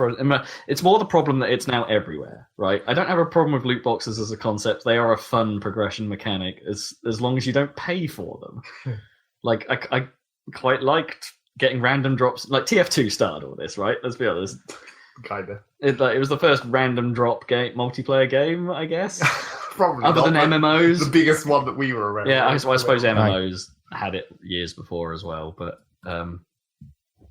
I suppose WoW was before TF2, wasn't it? Or I don't know what would have been the first with like the crate and key system like TF2. That may have been pretty close to the first for that. Yeah.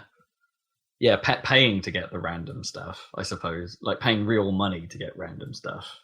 TF2 might have led the way on that. Or some obscure MMO that we don't know about. Yeah, probably more likely. Probably from Korea. Yep. Yeah. But at least it's weird because that was at least even if you're going down, if you want to throw the aesthetic argument into play here, that stuff is always almost entirely purely aesthetic, other than the odd gun. You can earn all of those pretty easily through play. Wow. Or you could until they kept adding more and more, and then the drop pool became ridiculous. But then you could just go and buy them. But then that's the flip side. The TF2 system has always had, well, we've got these crates, but if you want these things, you can just buy them directly. Just not the extra fancy versions of them. Yeah. The stat tracking and flames. So in my mind, that's at least less bad because there's the direct route if you want it. And sure, the prices were still nuts, but the direct route's there. Which I suppose is technically true of the somewhat shady CSGO trading. The direct route's there in some way. Not exactly. No, not really through the game. Yeah. You can do it. Not necessarily legal. No. And then the Shadow of War thing just means that it's like now it's tied to gameplay and random and not just aesthetic and important. It's like it's bringing all of the worst aspects of this together. And the Forza one that we talked about last Well, yeah, so let's talk about the Forza one. The Forza one is... last time, didn't we? Or I tried to. You hadn't seen it at that point. I hadn't seen it, yeah, so Right. now I know about it in more detail. It's effectively the Forza system now is there's all kinds of things wrong with Forza 7 other than the actual gameplay. In the actual, like, the progression and the meta, I suppose, of Forza 7 seems a bit messed up now, in that they've taken away your ability to boost your XP and money and all that stuff by making the game harder. That's no longer a thing you can do. You can make it harder if you want, but it doesn't actually give you any benefits. That instead has been replaced with something you can get out of loot crates called mods, which let you apply a certain modifier to a race. It's like, hey, if you do this race without ABS, you get 20% more. And it's like, I play all my races without ABS. This doesn't really change anything. And if this had been the previous game, I would have already been getting more money for doing that. Yeah, exactly. So none of it feels great. And the fact that these things are tied to loot crates and that those things are not permanent, they get used. Yep, consumables. Consumable difficulty modifiers. Had they just left it at, hey, you can get pointless crap for your avatar in the game, I might have been all right with that. I think it's pointless, but whatever, right? It's an aesthetic thing. Tying it to a gameplay mechanic. It's not even really tying it to a gameplay mechanic. It's basically the same thing as Shadow War. It's tying it to reduced grinding. And also, and the VIP pass has always been a bit sketchy, right? In that it's a coin doubler, which is now actually being. There's the thing we talked about last time, is that it wasn't a permanent coin doubler, but they're reversing that. It is going to be a permanent coin doubler. Okay. They realised it's like, oh yeah, this is terrible value. We're gonna revert that. But then paying for a VIP pass that is a coin doubler, like, yeah, still horrible. I know that's a free-to-play thing, but still horrible. I don't know, that one seems less bad because that's the old argument of, like, you're paying for a thing. People don't have enough time to always play games for as long as other people do. You shouldn't have to pay for that privilege. Yeah, but then why wouldn't you? If you didn't have to pay for it, then what's to stop everyone using it? And then everyone has the same game experience again, and you've just made this thing pointless. Just design the game better. I don't know. You can't. There's no way to design around that without making an option that either everyone will use or you have to make a restriction. Well, maybe you're right, but then maybe you just maybe that's player choice, right? You opt into that if you want it. Sure, like, then you could say that about, like, all the other things that are the same. To me, that's almost yeah, exactly. That's the same argument as having what do they call it? The super guide in Nintendo stuff, and it's like, it's the baby mode. It's or no, like it's Mass Effect story mode, where it's like you don't actually play the game. Yeah, it's like, what are you paying for? A book. I don't know. That has Mass Effect story has value. Come on. Yeah, it has value, but it's still just a story. It's like you might as well be reading it from a book if you're not playing the game. A film's just a story. Well, that's a different thing. You're watching it on a screen. I'm watching Mass Effect on screen. Well, okay, then it's more like a film than a book, but it's still just. You've bought a box set, a 30-hour box set. I don't know if it would be 30 hours without all the game. Yeah, you might be right. Yeah. You might be right. I mean, I guess even in the story mode, you do kind of have to still navigate the world and stuff. Yeah.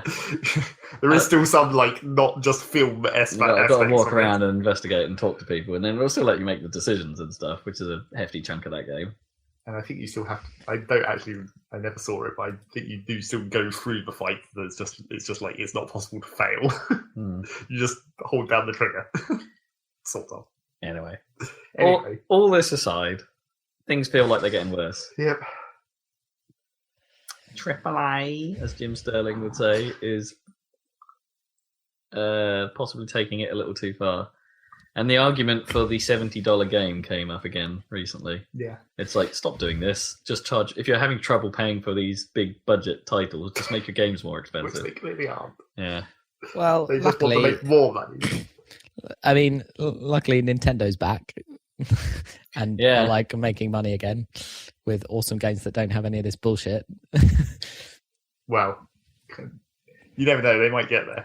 They've No, you're started right, on the DLC road. They have started down the DLC road, and like the That's one true. argument that I've heard in this conversation was that the Zelda DLC is paying for a hard mode, Yeah, and it's is. like which is a little bit. Well, so sketchy. far, I mean, when you buy it, you get both DLCs, including. Yeah. I know what you mean, Yeah. and we still don't know what the second half truly is. Yeah, I Um, think it'll be fine.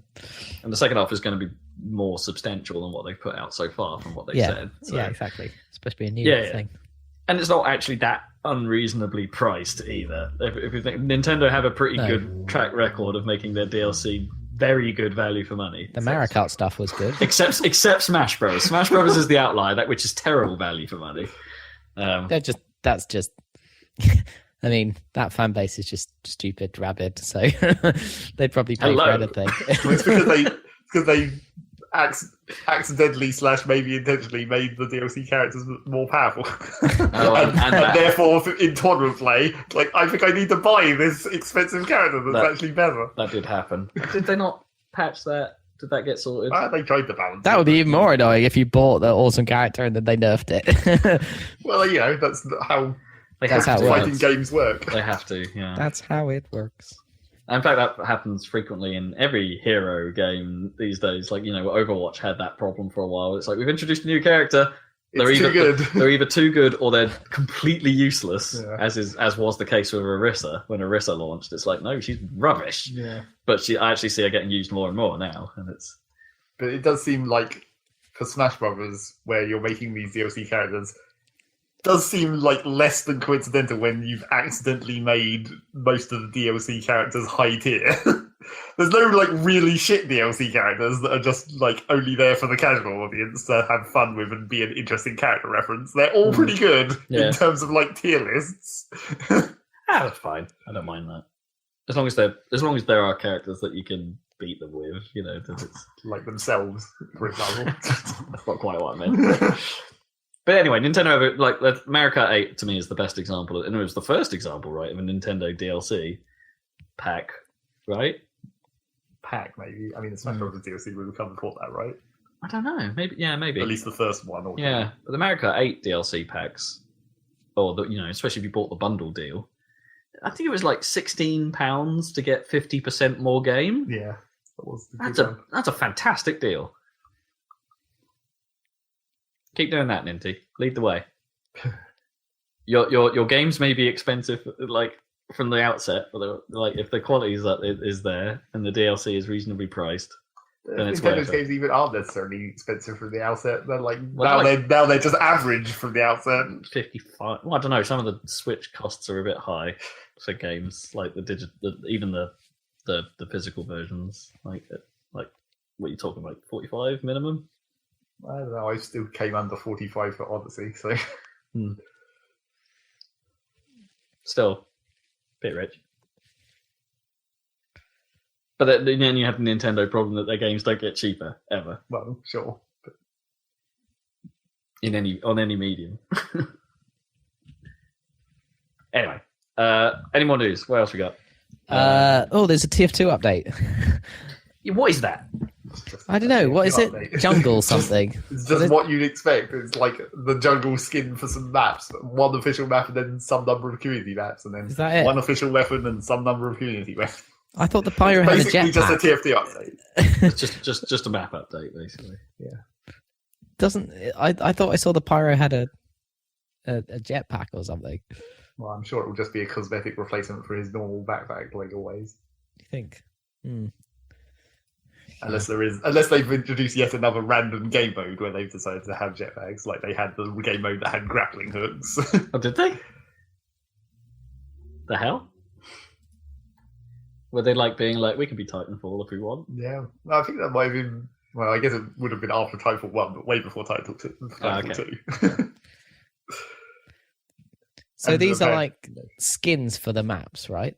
That make them look all jungly and stuff. Is that Well, the no, idea? it'll be new maps, but they'll New just be maps. jungle themed, Right, jungle. like how we had the Alpine theme. that Right. evolved. Which was basically the last one they added, right? The green, the last official theme.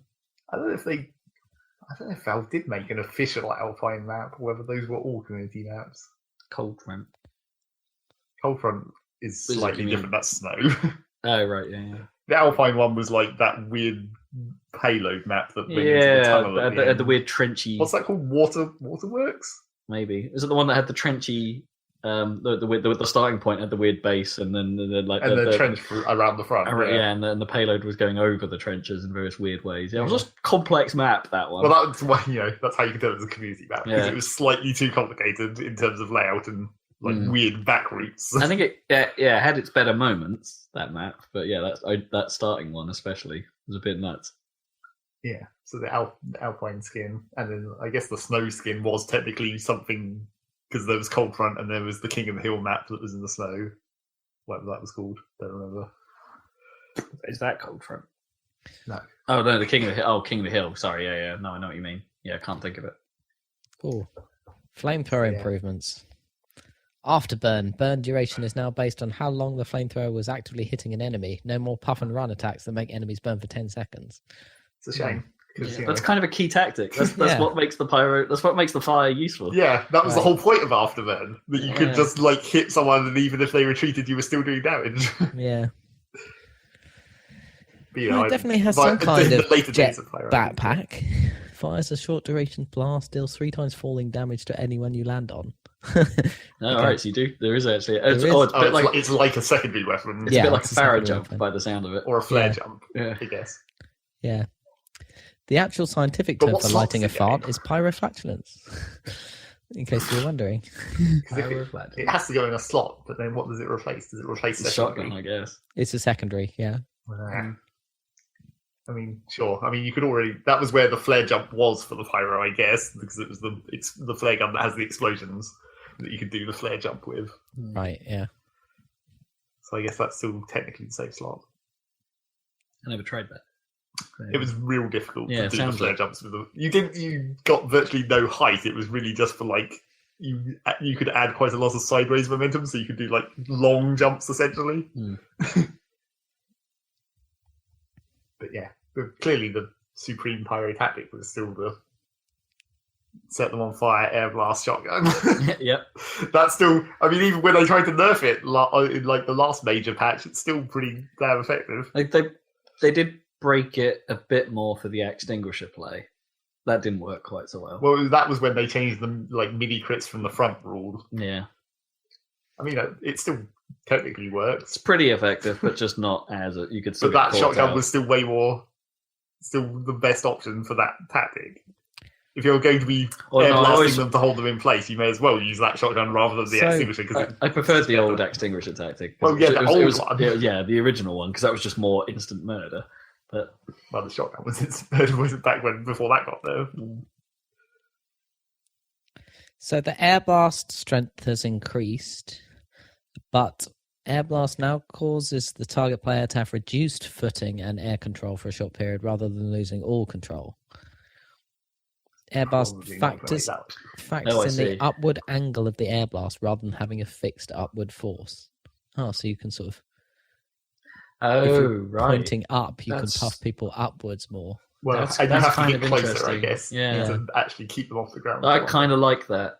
Not as a pyro player, but as someone. Yeah. If I was playing against pyros, the number of times where that blast just knocks you up somewhere and you get kind of stuck, and it was clearly not the intention, right? Because you just sort of jammed in a bit of geometry awkwardly, or.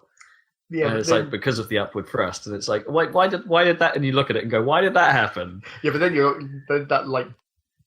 I mean, I'm not sure whether it's a good thing or not to remove the pyro juggling, where you could just hold an Ubered medic. You could just hold them for the whole Uber if you. I mean, you still could, right? You could. But they could theoretically move out of it. Push them into maybe they can move out of it. You'd have to be more skillful. It depends how much it's been reduced by. It might actually be reduced quite a lot still. So it's only a subtle movement, and then you can still sort of go, oh, I've still got you. I've still got you. Yeah, maybe. But that's the question. It's how easy is that to do? Because it's an important tactic, and Some people would say that that's just real bad, where you can just basically completely disable someone. But the whole point is then the guy who's Ubering is meant to turn around and kill you. Yeah. Also, does it reduce environmental, potentially, your ability to push them off? effectively enough. Yeah, I guess. Or maybe improves it, because if you're not getting so much vertical, you could push it like someone purely horizontal, so they just fall off the ledge faster. Yeah, but then if they recontact the ground before they go off the ledge, does that then give them full control back, so they just stop? It depends how much momentum I guess they have on landing. Yeah. Yeah. So it says air blast now factored in momentum of the pyro and the target. Momentum of the pyro. Now that could be interesting. So if you're running an air blasting, you'll get more boost. Yeah. Yeah. Or if you're backtracking, then it means less. Does that mean if you jump as you air blast, you get extra vertical? Maybe. Ooh, that could be fun. That'd be awesome. I kind of wish that game had a bit more done to it to modernise it, though, because it is. I know they had. I kind of wish it had less, because that matchmaking was bullshit and bad. I don't think it worked badly. It didn't work as well as just picking a server. Well, no, but that's still there. No, it isn't. Isn't it? Well, it is technically, but there's so few servers still in there that it's basically might as well not exist. All right. Yeah. If you can't join a Valve server through that system, that was where all the people were. That system's basically only for ridiculous modern servers at this point. Everyone only ever does the matchmaking now.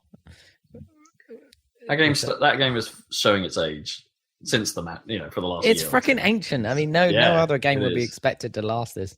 I mean, obviously, Overwatch will be expected to last that long, but we've got years to go before it's, the equivalent age. Well, do you think Overwatch will last as long as TF2? Well, it's weird because I'm not sure it will. But maybe there'll be a sequel. I go through phases with I go through phases with Overwatch where I'm not quite sure how I feel about how it's been added to. And how its events have worked in particular, because I'm skipping ahead a little bit. I've been playing quite a bit of it the last couple of weeks. Halloween. Yeah, because the Halloween loot's all back, and the Dr. Junkenstein's Revenge event is actually kind of fun, even if it is just a horde mode. It's kind of nice to play. But that's part of the problem, is that they've just brought that back again, and most of the events so far in year 2 of Overwatch have been, we brought this back, not we did something different, which starts to make me think that maybe a lot of the events were just built before the game launched, and it's like, we can just roll these out. Well, yeah, but like if you think about TF2's events, they did basically the same thing, where they just made the event once and then just re-enabled it every year. I mean, TF2 they made like a new map, most of them. I'd like to say the Halloween event actually changed quite, especially in the early days. They changed every year. Like there was something quite different. Like there was It was only different because they made a new map that had the mechanics that were new built into it.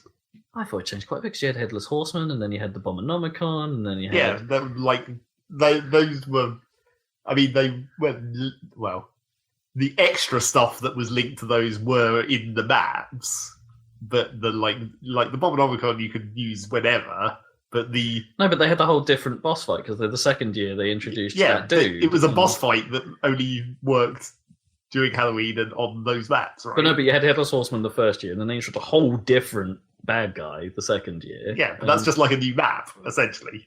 Kind of, but they've made a whole new character and a whole new thing, and it had teleporting craziness. I wouldn't have called that the second year, I would have said there was a whole year gap between those, at least. Yeah, maybe you're right. But still, it felt like, admittedly, TF2 never did as many events as that, but you were still in the update cycle at that point, right? The big major, this changes everything updates. Which I suppose Overwatch hasn't ever really had too much of. There's been a lot of balance fixes and stuff like that, and Junkertown just came out recently as a new. So we have got finally another new map that weirdly is very TF2 feeling. More so than the whole rest of the game. Yeah. It's in Australia, that's clearly the trick. It's a bit like that Dust Bowl look, right? And even the map feels a bit like payload maps from TF2. Like there's way more similarities in this than there has been. Well, at a certain point, if you're just making a sort of Western-esque looking mine/Western town, that's pretty much just that aesthetic. Yeah, don't get me wrong. It's all going to look like that. Don't get me wrong. It's another level that plays great in Overwatch, which is fantastic. It's another great level. But we've had 3 new levels, effectively 3 new main levels, I suppose, over the last year, which isn't too bad, I suppose. And we've had 3 new characters added to the roster over that time as well. All for free, mind. But I don't know. I guess that's what I mean. I flip-flop between, like, when you look at it in that aspect, it's like, yeah, they're keeping it going. They're keeping it updated, but maybe not as fast as I would like. But then you compare it to the games of old, and it's like, oh yeah, well, games of old didn't really update that fast either. We've already had this discussion before, where we conclusively proved that TF2 did update. TF2 did update real fast, but it didn't update with maps. Oh yeah, no, I can't remember. I've forgotten. Anyway, whatever. So I don't know if it's fast enough or fast enough, and it's like, so I do wonder if Overwatch will keep going unless it seems manages to. So. Yeah. The pace isn't as fast as I would like to keep coming back to it, but and somehow it still doesn't appeal to Zach, even though it's a bigger game now.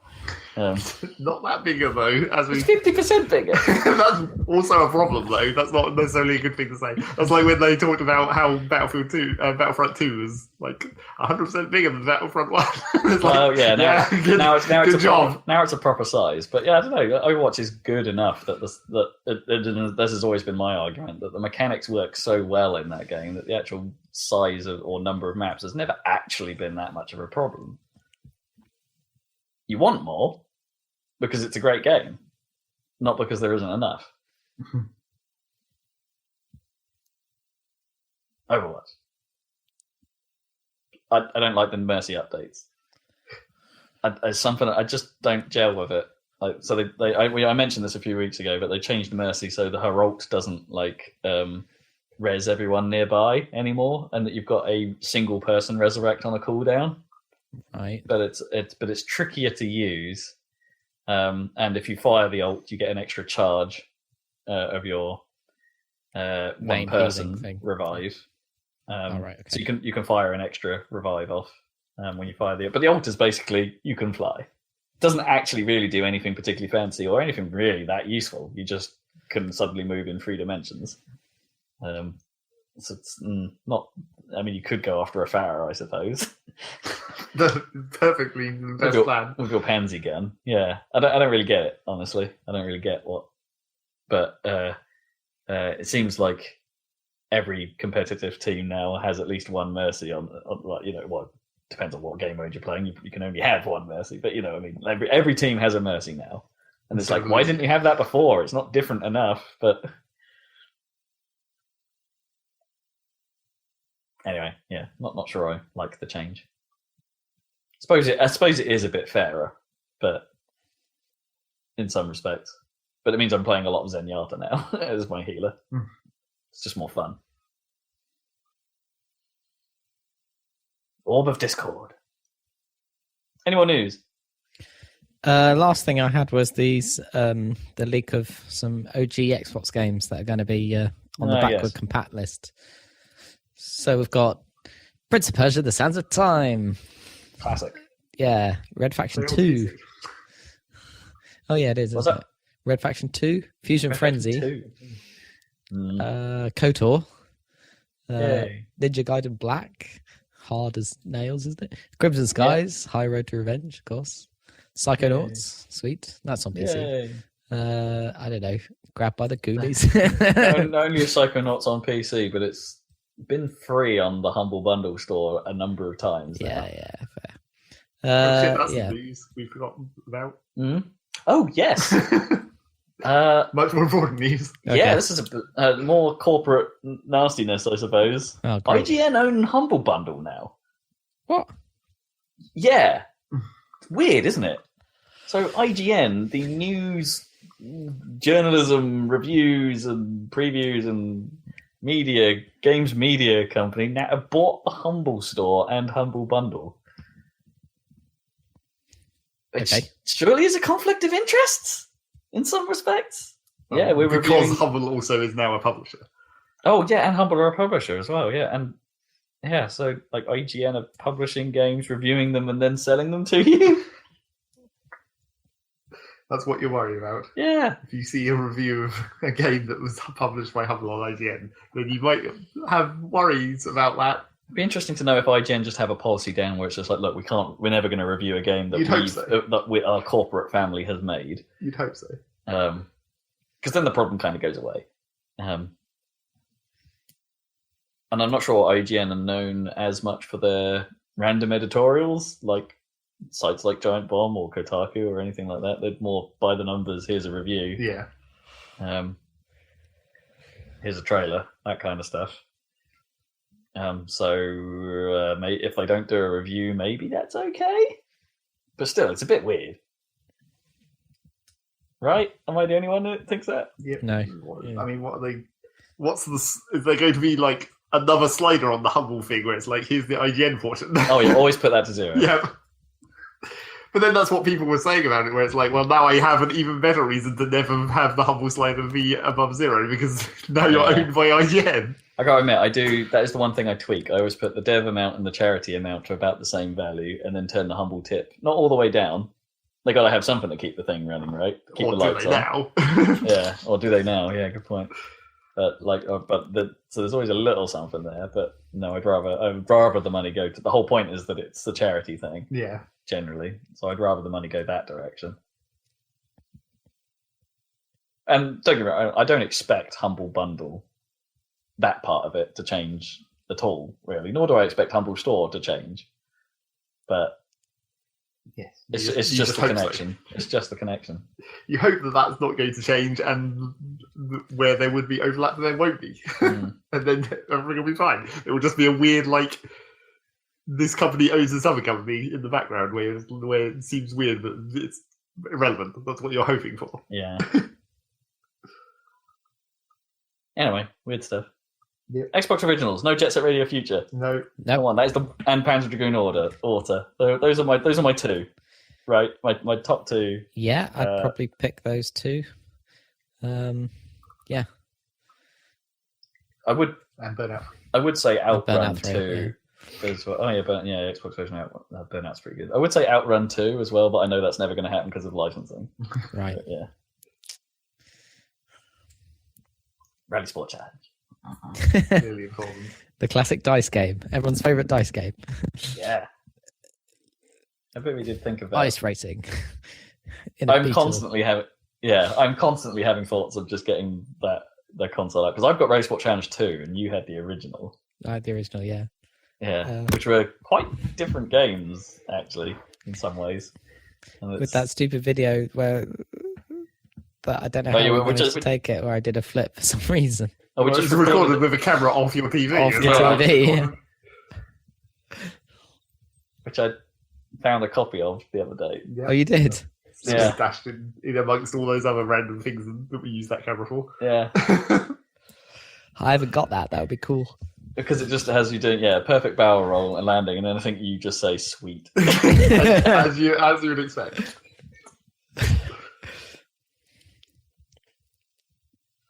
In replay mode. I wouldn't have thought the physics of that game would allow you to do that. I was quite surprised. I just remembered the best thing about that game. I'm sure you have. That was that we managed to time. What's that song? The White Stripes song. Hey Mary or something. What was it? Oh, Now Mary, yeah. Now Mary, yeah. Because the intro of that was perfectly timed, wasn't it? So it was like going 3, 2, 1. It's like Now Mary, and as soon as it goes go, it's like da da da da da da. It's awesome. Custom soundtracks. Custom soundtracks. Still the best thing.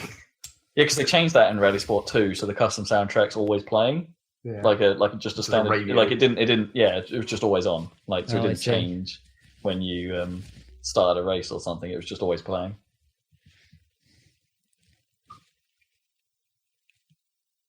I think how did it work in Burnout? Was Burnout like it started the track at the start of the race? Yeah, I think so.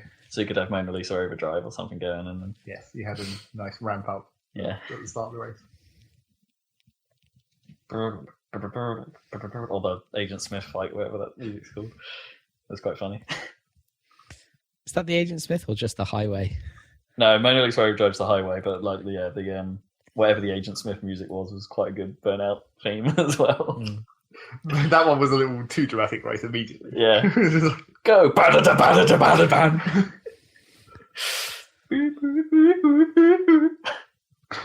That track, that music is almost like a throwback to Burnout 1. Where after you've crashed a certain amount of times in Burnout 1, it gets unnecessarily dramatic. You get the weird, really strange string mix. Just suddenly the music just stops and it goes like dun dun dun dun dun dun. Which happens immediately because it's virtually impossible to crash, not to crash into that one. Crashed like twice, and it's like there for the rest of the race.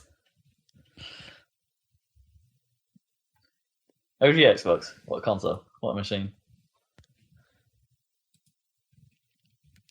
I don't know if I have any Dukes. I don't know where my one is. It must have been thrown away or something, but I don't know who by or. Oh no! Does that mean you don't have your OG Xbox games? Because you're the one with the Jet Set Radio Future copy. I've got that somewhere. Good. I think I've got that here. To be honest. Oh, classy. We just frame it. It's a work of art. I think I've put them somewhere. I can't remember. Unreal where, Tournament 2. Or no, Unreal Championship 2. Championship. Coup de grace. Oh yeah, because you had Blinks as well. Yeah. Yep. I had Blinks. That was not that bad. Too hard in places. Weird. Just weird. Just really weird. Oh, they should do the Conquer. The remake of Conquer. They should make work because they've got that Rare link, and they should have done that for Rare Replay. Already in Rare Replay. No, the N64 version's in Rare Replay. Oh, weird. But they've never done the live and reloaded version, which I suppose might be a bit weird because it had a focus on multiplayer added to it, hence the Conquer Live part.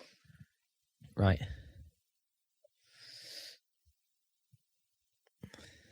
Conquer Live.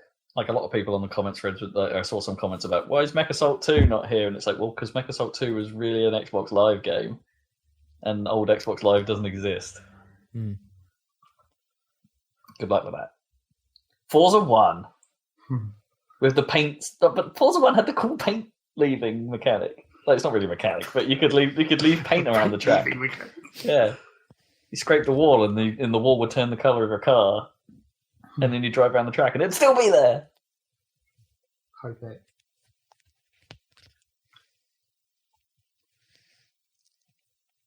Classy. Does happen. I've left blue streaks about in my about the Cambridge roundabout in my last car. But are they still there? I think they are. Yeah. Last time I drove around it was still there. Blue streak speeds by. Yeah, exactly. Robin a broken car. Appropriate. Any more news? Nope. Oh, Xbox Dash. No. Xbox Dash updated. Something about the Xbox Amazing. Dash. Yeah. So I don't know. It's another one. It's another refresh, another visual change, another reorganization. Not that much of a change. Is it still tiles? It is still tiles. It is. It's slightly less busy now, so there's fewer things on screen at a time, which does look better. I think whether or not that actually is easier to use or not is still jury's still out. Not sure yet. I haven't made my mind up. They've bits of it feel a little faster, which I suppose is the important thing for a lot of people. There's quite a few people that have concerns with how responsive it is in places. And while I have noticed a couple of hitches here and there as I've browsed around, it's not been as bad as perhaps it was before. My biggest complaint though is that they've changed the bold font. Like, you know how like everything. The problem is like Windows and Windows 7 Metro or whatever, the Metro design. They started making that nice wiry font, right? The Right. thin, tall font that I always thought looked really cool. Yeah, and yeah. now that's become such a thing that everyone uses it. Like even like plenty of Google stuff now has that font or a similar font. And Apple's new design is now that. And so it seems like Microsoft are going backwards in that they've got a sort of a bolder, fatter font as their thing. I don't like it. Yeah. Fair. So, yeah. Fonts. There you go. That's my one thing. So Or far. font I weight, don't- even. Yeah, it's fatter and rounder, wider. They're more kerning. I don't know. A deeper kern. I don't know what I'm talking about. Deeper cut. Yeah, Dash update. I suppose the other technical thing regarding it is you can now plug in an external hard drive if you want and use the game DVR for up to 60 minutes at a time. Oh, that's good. Well, that'd be useful, potentially. Yeah, potentially useful for us to capture stuff without a capture kit or appropriate cables. Have you got a drive that you could plug in? No, I do not. But Okay. despite all well, no, I'd need a caddy because I think it only supports USB 3 stuff. Yeah, don't know. I need to look into that, but it's at least possible. But then if I was going to spend that money on a drive, I might as well get a capture kit. You know. Games. What you been playing? It's time. It's that time again. Zeg, do you want to go? What you been playing? Yes. I've played a lot of things in small amounts. I've played things. It's that flip where I have weeks where I don't play anything or I only play one thing. Now we're back to playing lots of small bits of things. I guess not that many things. I briefly went back to my Factorio save, but then exited that again. Still waiting for like the next major patch on that one. Speaking of things that I'm still waiting for patches for, Dwarf Fortress, that the patch might hit before the end of the year. What's going on with what's going to be in that? Mostly stuff that I don't care about again.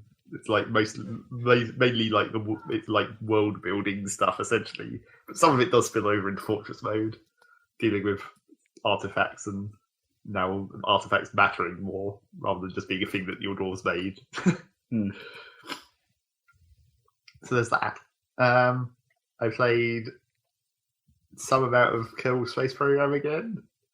There was actually a patch for that, which is why I started playing it, because I saw the patch and I was like, oh yeah, I could go and play that some more, because I guess I haven't played it since it became release version, I suppose. Right, yeah. Since it became a real game. Yeah, but the patch that caused me to think about it was irrelevant. It was just like some modifications to the localization patch that they did previously. So, oh yeah, that's not actually. I mean, it had some bug fixes and stuff, but anything major.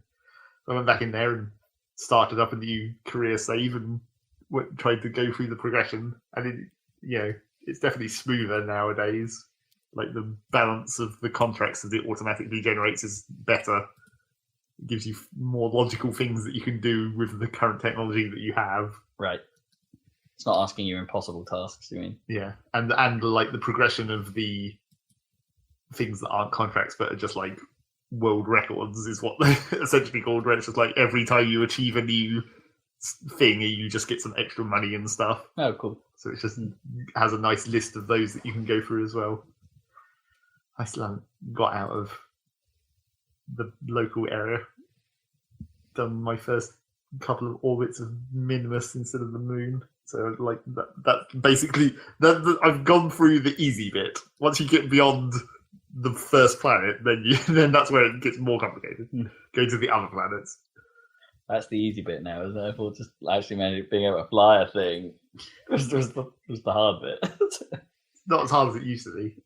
Things are more, the physics engine is more stable and aerodynamics makes more sense. Really? And you have more options to like precisely place things, so you can actually tweak things a little easier. Things don't wobble quite so badly. Yeah, exactly. So it's generally okay. I still had some problems where the first moon landing I did, like I landed and I took off and then I realised I didn't have enough fuel to get back, and I was like, "Oh, classic Kerbal problem." But then I also didn't have like any real way to.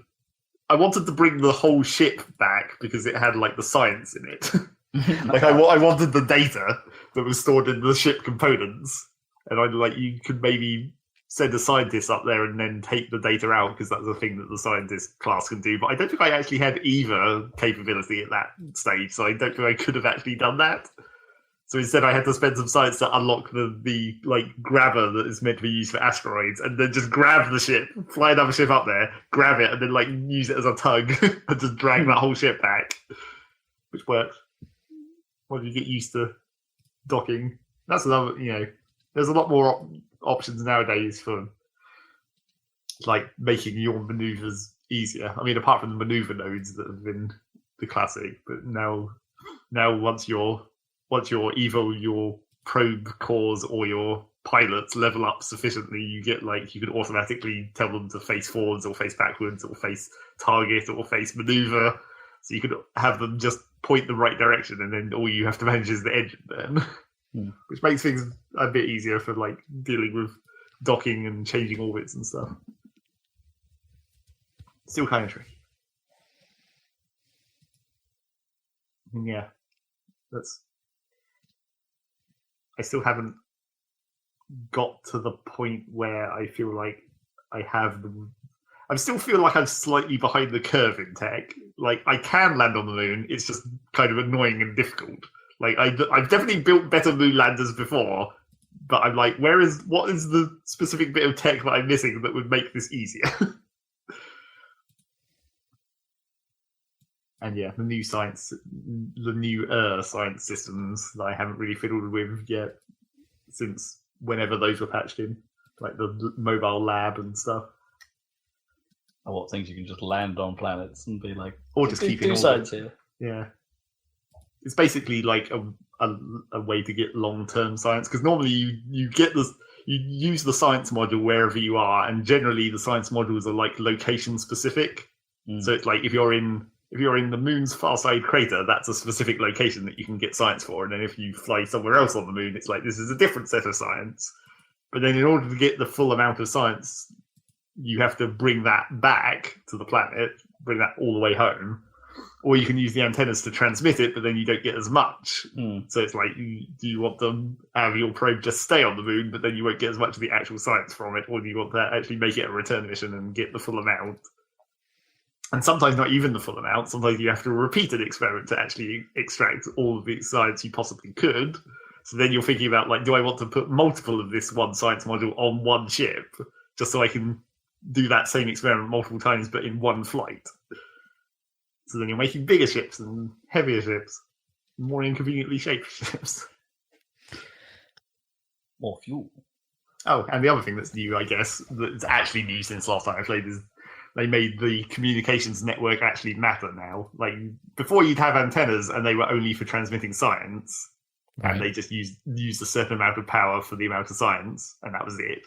But now you actually have a communications network where your base ground stations only have a certain amount of range before your probes go out of communication, so you can't fly that far away from the planet until you've upgraded the probe antennas or the base station antennas. Or if you have a pilot on board, they can always control the ship, even if it's out of range of the communications network. But then obviously you can't transmit science back if you're out of the communications network. So now there's a reason to have satellites, because it's like now you can use the satellites as a relay station to like extend your network if you put better antennas on them or whatever. And like if you're on the backside of the moon, then you're out of communication because the moon's in the way. So now you want a relay station next to the moon that can transmit around the moon and all that kind of stuff. Oh, that's cool. It's cool, but also, you know, another step of complexity. Yeah, towards actually making progress. Sometimes again the contracts can like counteract that. Like there'll be contracts that are like put a probe in this specific orbit, and like so the challenge of that contract is getting the probe to the specific orbit. And sometimes they have requirements of like have this module on the probe. But you can also just like use that as a secondary feature to just like put some antennas on that probe as well. And then once you're done with the contract, you've just got a probe with antennas on. So you're just extending your communications network that way as like as an extra bonus to just completing that mission. I see.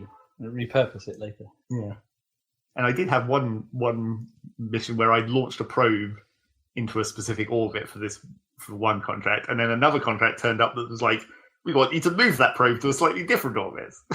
So like even that can continue to add more value to that probe launch, I guess, because you could have multiple contracts that string off each other if they had a little bit of thrust remaining. Yeah, if you have enough like extra RCS fuel or whatever to move the orbit.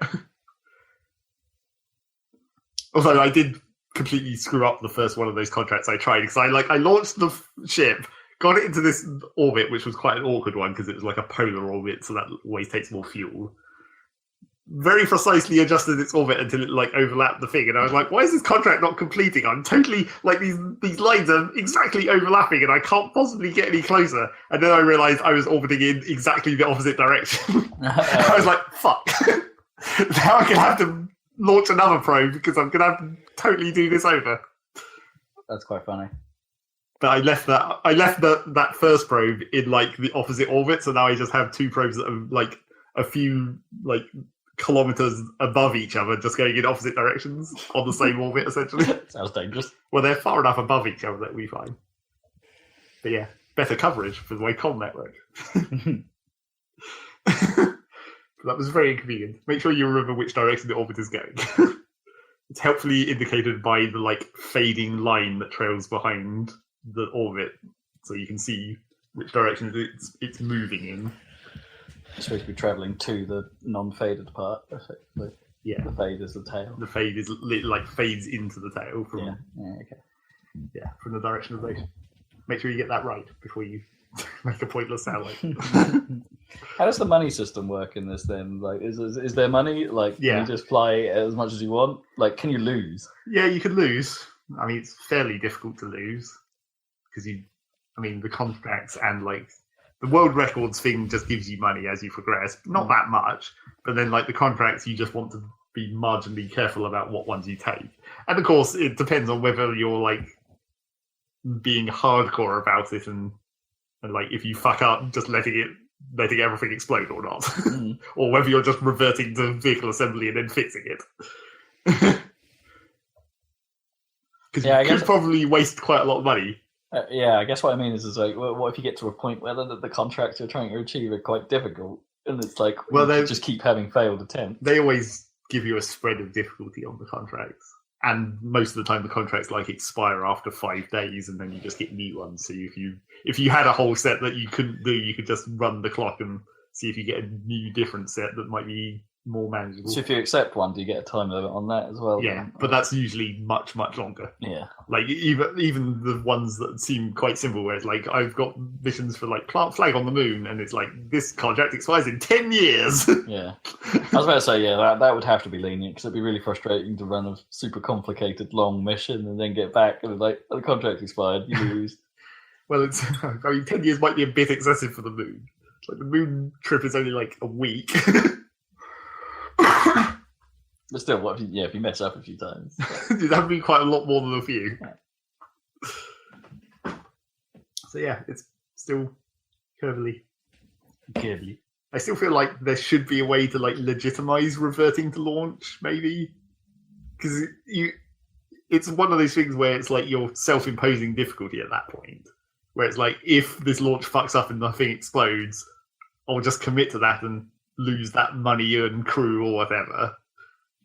And then, so that's like self-imposed difficulty. I mean, there is, I think in the higher difficulties, it does actually disable the ability to revert.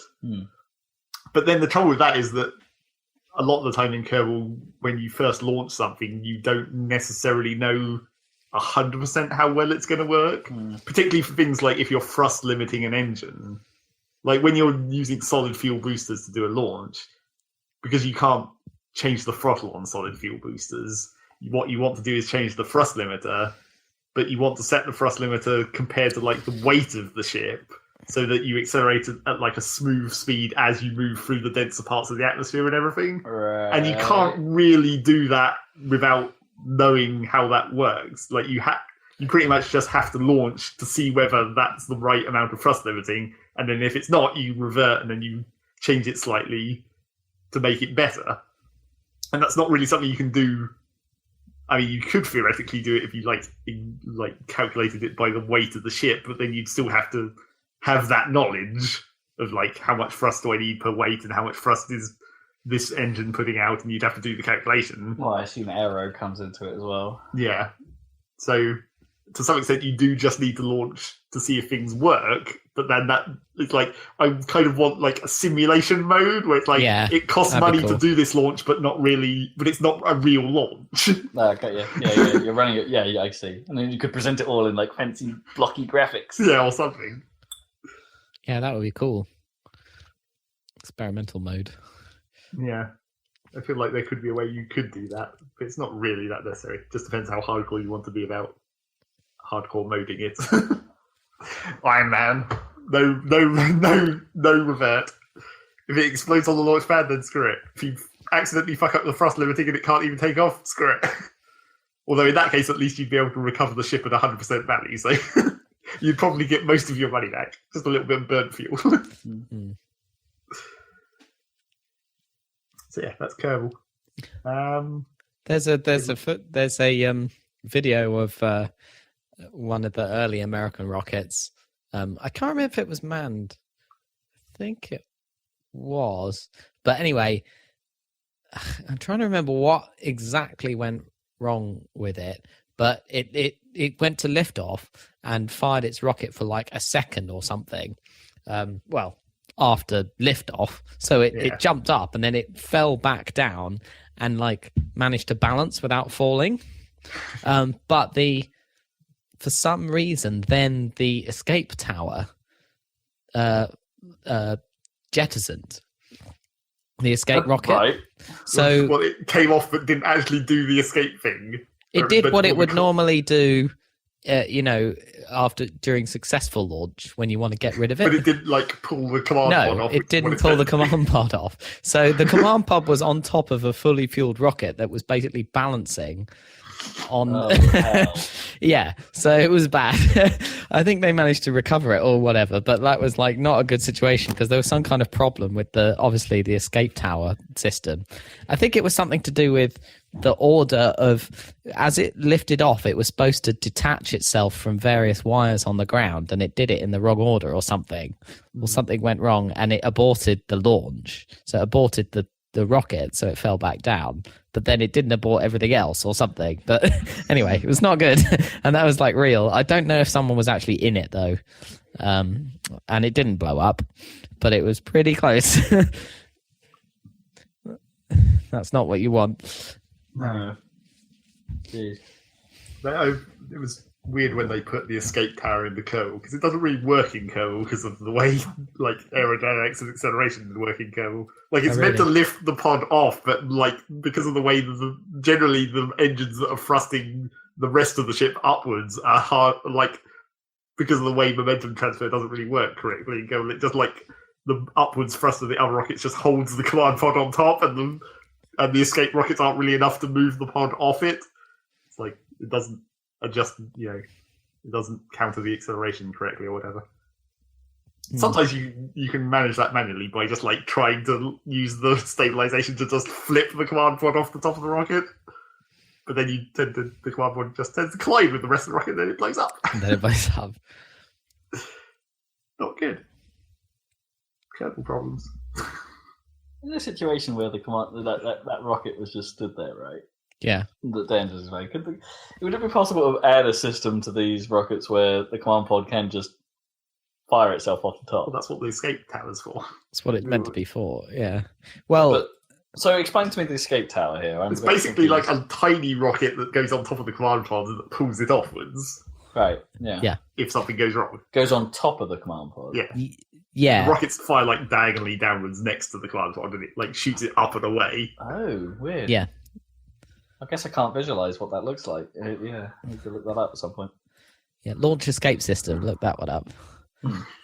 Yeah, but it looks like that actually the SpaceX Dragon has got the rockets like in the command pod, which is kind of cool. Yeah, so that's where I was going with that. It's like would they not just have rockets under the pods, or at any point that they could just go, just fire the escape right now, fire the eject, and they go and fly off, and then I imagine the reason that's the idea. I imagine the reason they were on the escape tower, apart from it just being like easier, because there's like it's easier to connect things on top of this pod where there's nothing, rather than integrating it into the stage below. But like, sure, I mean, I know it's extra weight you'd have to carry. Probably you also don't want to be firing rockets into the giant fuel tank that you're trying to escape from.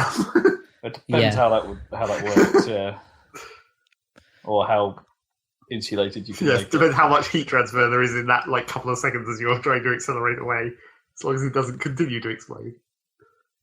So there's that. That's Kerbal. And real rockets. And real rockets. Trying played Rocket League as usual. The main thing, I guess, that's new is another Zachtronics game came out. And therefore, I guess I was required to play it. Well, it didn't come out. It's early access. Well, I mean, it's early access in the same way Infinite Factory is early access, which is that it's basically done. But they did add stuff to... I mean, the storyline wasn't complete when it was early access. But I mean, it was a fully functional game, and the storyline was complete in Infinite Factory's early access if you didn't assume there was going to be more. It's like, if you assume that was just the end of the story, where you escape the Overlords and go into the Resistance, and then that's just it, that was still a complete story. But the fact that then there was then the Resistance campaign that they added. So yeah, it's similar in its early access completeness. And, it doesn't seem like any kind of alpha or anything. It's clearly a finished product, more or less, apart from whatever tiny tweaks he's going to continue doing. But yeah, it's another Zachtronics game. It's kind of a crossover between visually or menu GUI style elements. It's quite similar to Shenzhen, except instead of an email chain at the start of the missions, you just get a conversation that's just happening between two people or some number of people. And then the puzzles are sort of more in the Space Kenny kind of vibe, moving atoms around and bonding them together and stuff. Except you're doing it with mechanical arms, and the commands are just in a list at the bottom rather than on a rail like they were in Space Game. This game does seem to have more presentation to it. Well, sure. Compared to Space Game. Space Game could have looked like something like this. It just, didn't.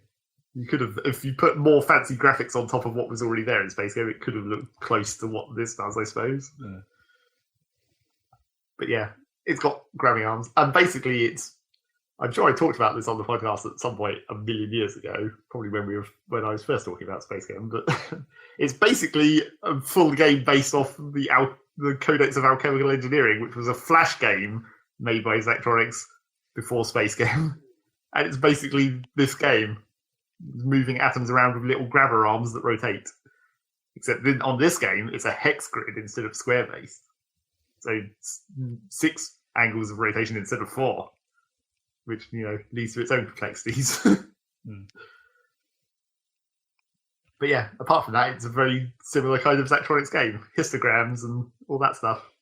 Optimized for cycles or space or money. Yeah, 1 or 2. 3. 3, yeah. Yeah, it's quite nice. I made a video of it, put it on the internet. Made a kind of a cock up in my editing where I didn't correctly do the volume levels, so my voice is a bit quiet compared to the music. It's because that game has a lot of silence, or a lot of bits of much quieter music than other parts. Right. So I cocked up my levels when I was editing it. Second video that's going to probably go up maybe later today is much better. Expect another extremely long series. Well, maybe not that long. I mean, I've recorded 4 videos so far, and I'm midway through chapter 3 of 5, so maybe 8 videos. Okay. We'll see. Okay, now I have the story of the rocket. Have you actually said what this game is called? It's Opus Magnum. There you go. A game name that I'm going to get wrong continuously for obvious reasons. So why is the name reversed? Yep, that's the question. Okay. That's not actually revealed yet. Well, that's not yet. Obvious to you. I suspect that might be that might come up in the story. Because, if you flip the meaning of what that phrase normally means, it still kind of makes sense. Where's the proper definition of a magnum opus? It's your life's work, effectively, isn't it? Yeah. Your coup de grace.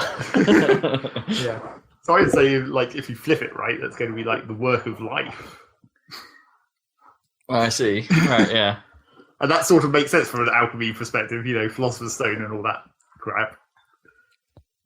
Naturally, the first level is turn lead into gold, and the alchemist guy, your character, is this is such a bullshit, boring task. I do this every goddamn day.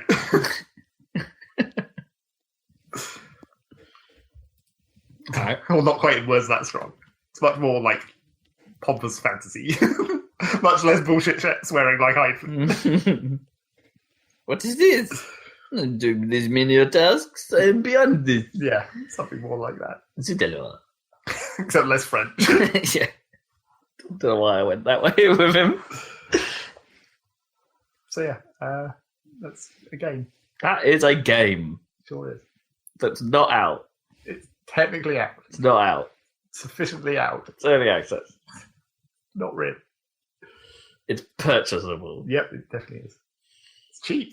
It's 10% off in early access. Ooh. And it's cheap as well, also. It's only like 13, 14 quid or whatever. Electronic stuff's never that pricey anyway, says. Yes. He doesn't have push him out. Well, I mean, this one, you could argue because it's so much like the Codex of Alchemical Engineering, it's like he's already had this idea for a very long time. It's just like... Okay, so you reckon this is just the real... He's got to the point where he just can realise what he originally intended? Yeah, maybe. Or it was just like, he just came back to that and was like, yeah, this is still a good idea. I'll make it into an actual game now. I can make it better. Yeah. Fair enough. Yeah. You got anything else? Probably not. I don't remember anything else in particular that I played, even though I'm sure there was some small amounts of 7 Days to Die and Factory Idol and all those other bits and pieces that I do. Space Engineers, and Astroneer. Yeah. Oh well, I did pop back into Astroneer for like and 20 minutes or whatever, because they did release another big update to their alpha progress or whatever, where it's like now you can use the dirt as a resource. Use the dirt. Where like now when you're terraforming, you actually, if you're putting dirt down, you actually have to have dirt. It doesn't just come from nothing. Okay, you can't just somehow summon dirt. But also, like if you just dig up dirt, you can then use a special refinery to like extract resources out of the dirt, and then it's like proportional. Like the rarer the resource, the more canisters of dirt you have to shove in to get one of the resource out, or whatever. If we ever make a game, can we make sure it has the ability to summon dirt, or at least embrace filth or something like that? Embrace filth. Summon the dirt. Filthy, filthy dirt. Sounds like a black and white ability though. Yeah. Just pour dirt on things. Dirt power. And I think that's probably it. Cool. Oh, and not to say what will be on the next podcast, but obviously Odyssey's coming out, so there's going to be that. It's maritime. Odyssey. But I also very briefly went into Splatoon, missed out on the last Splatfest, but I may be still continuing through my single player runs. But I'm kind of need to do the horde mode because I haven't done it this month. Get a horde mode reward. More salmons. Get that delicious whatever item it is. Delicious. Is it salmon? No, it's some kind of shirt I think. No. This month. Because I guess they've already cycled through everything it could have been. They already had a hat, they already had a shirt, and they already had a... What's the third? There isn't a third item, is there? Oh, shoes. That's shoes, it, yeah. I remember, like, what is the third item? Hat, shirt, shoes. You don't, for some reason, you don't change your pants. No. Which is very weird. I guess you need big enough shoes that they look like they they look like parts of the real pants. Yes, they are. Some of those shoes in Splatoon definitely are big, real big. Like the ones you get from the finishing the campaign, the hero boots that are like snow boots, and they're like massive, and they have like a weird like ladder thing up the back. Do you remember? Did you ever see the Amiibo robot suit you could get from? Yeah, I did see that a couple of times in the game. Because that was friggin' massive. Well, that's different though. That's like a fucking robot suit.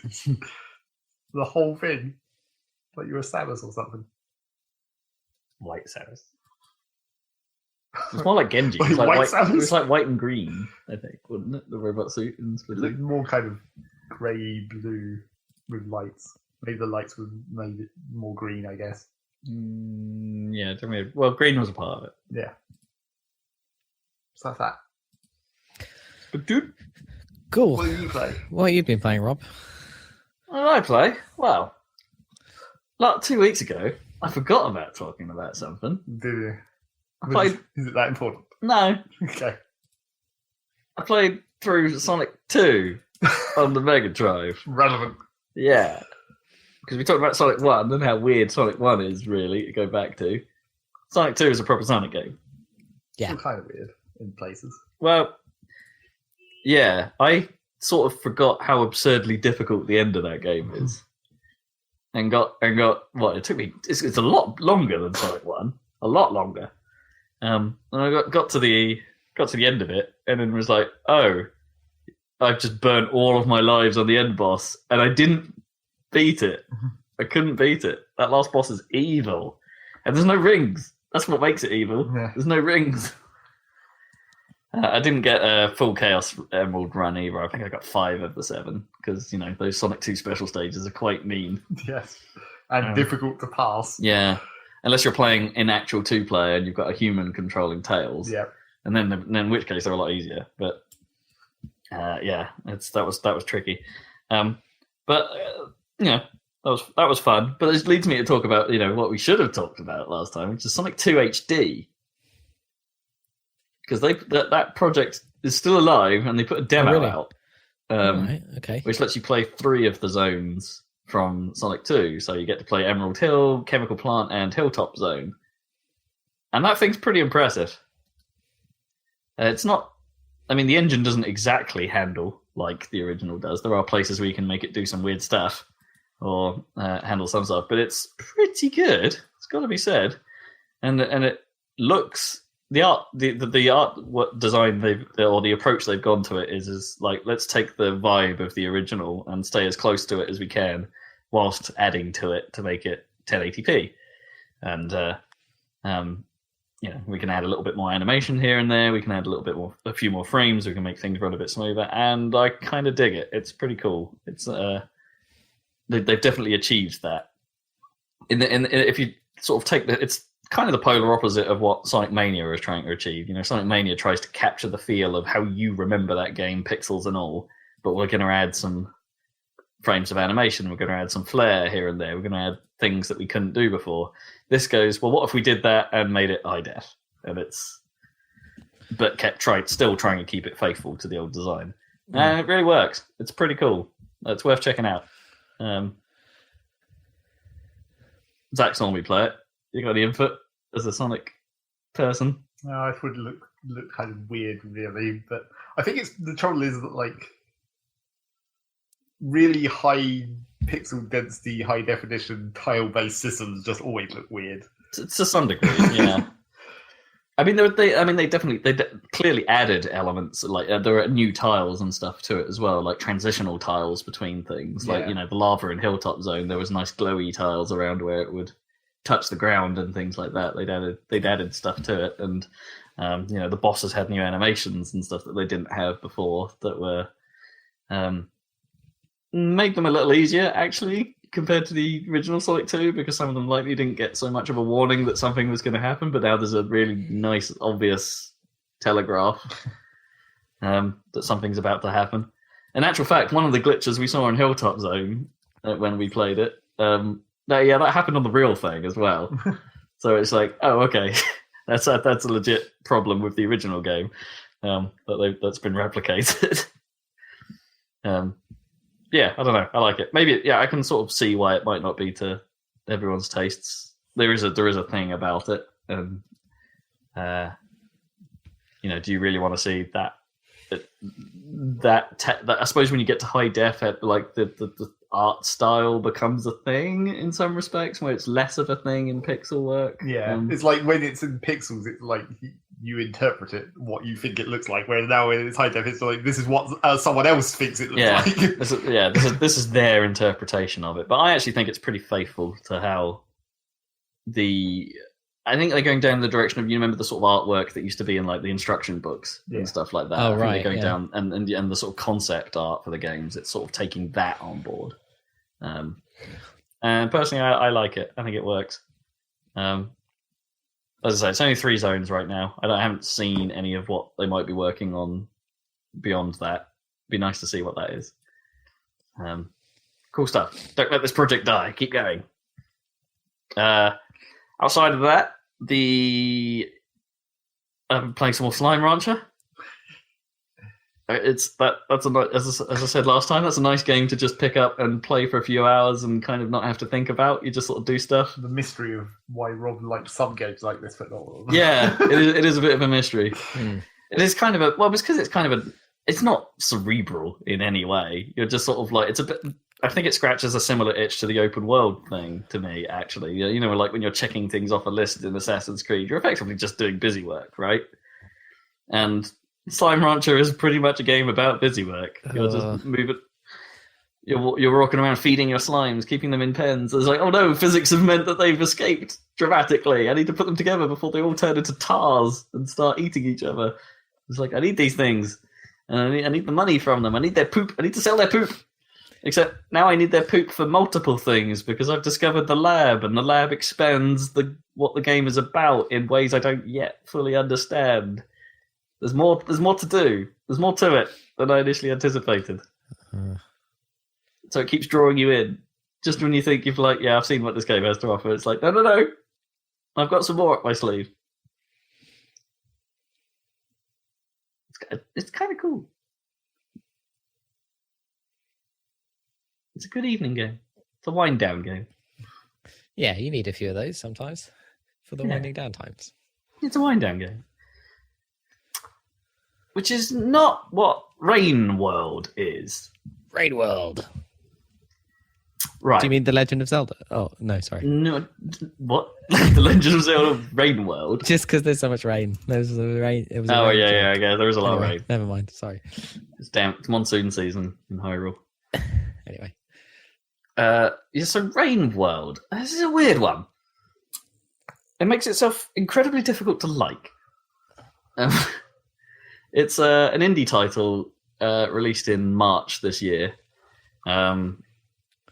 which the basic premise is that you are a slug cat. You have been separated from your family by the rains of some post-apocalyptic world of some description where only weird-ass creatures remain.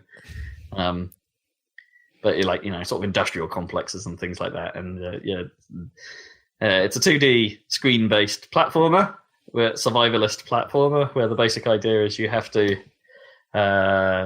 collect enough food and hibernate each cycle in order to stay alive, basically. And the sort of rain comes on a fixed time period. You can see when the rain's coming, stuff like that, so it doesn't just surprise you and you're like, oh god.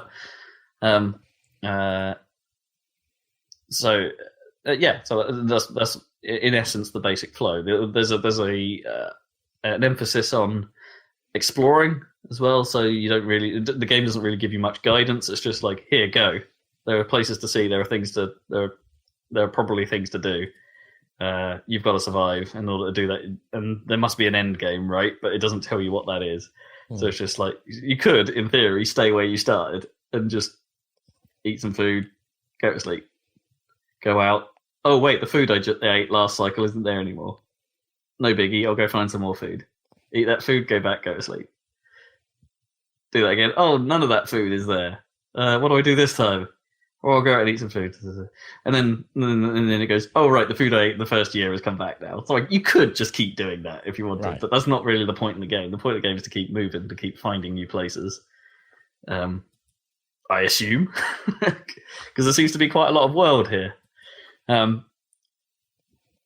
It's got a nice grungy look to it, I guess. Very grungy, very dirty, very sort of rusted and horrible sort of look to it. It's a little bit pixely because the game runs at like a 768 resolution, so it's not like pixely intentionally. It's pixely out of it upscales to 1080 and sort of gets this grunge from that, which works. It adds to it, I think.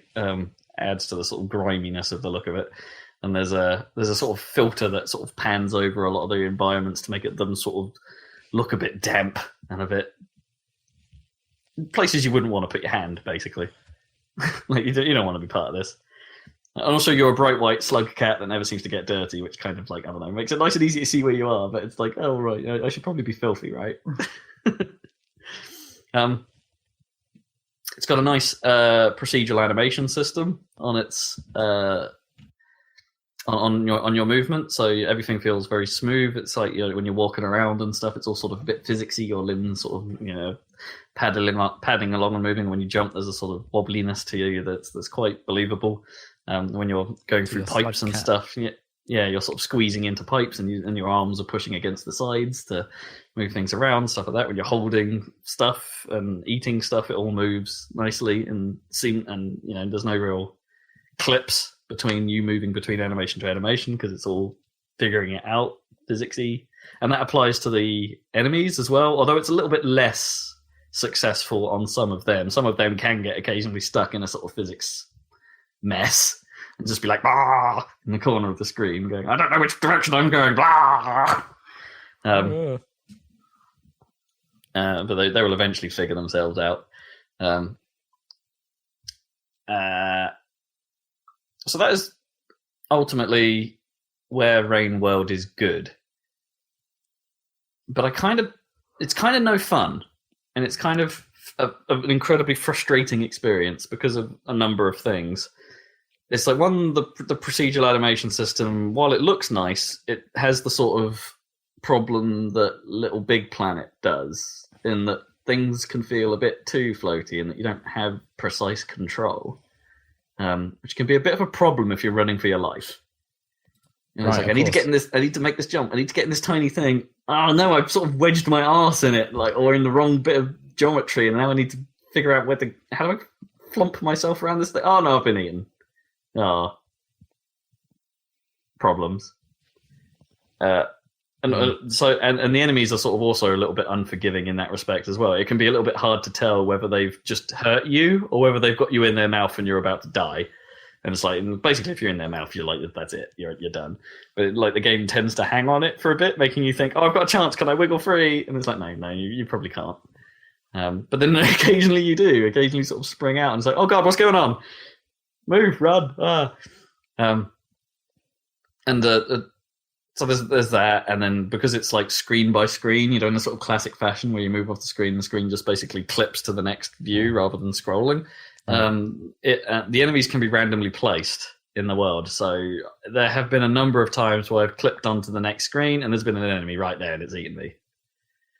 And it's like, game over. And it's like, well, I couldn't have predicted that in any way, except for if the screen was scrolling, my character could have very clearly seen that guy was there.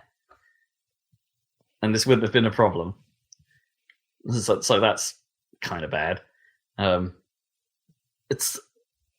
think that the layout of the areas is also a bit awkward, and that's somewhat intentional to give you a feeling of getting lost a little bit and getting confused by some of the pipe works and cubby holes that you're supposed to be traveling through. But often all that means is that you end up traveling in a large circle, and it's like, okay, this was a waste of time, and now I'm running out of time, and I've somehow got to get back to a hibernation point.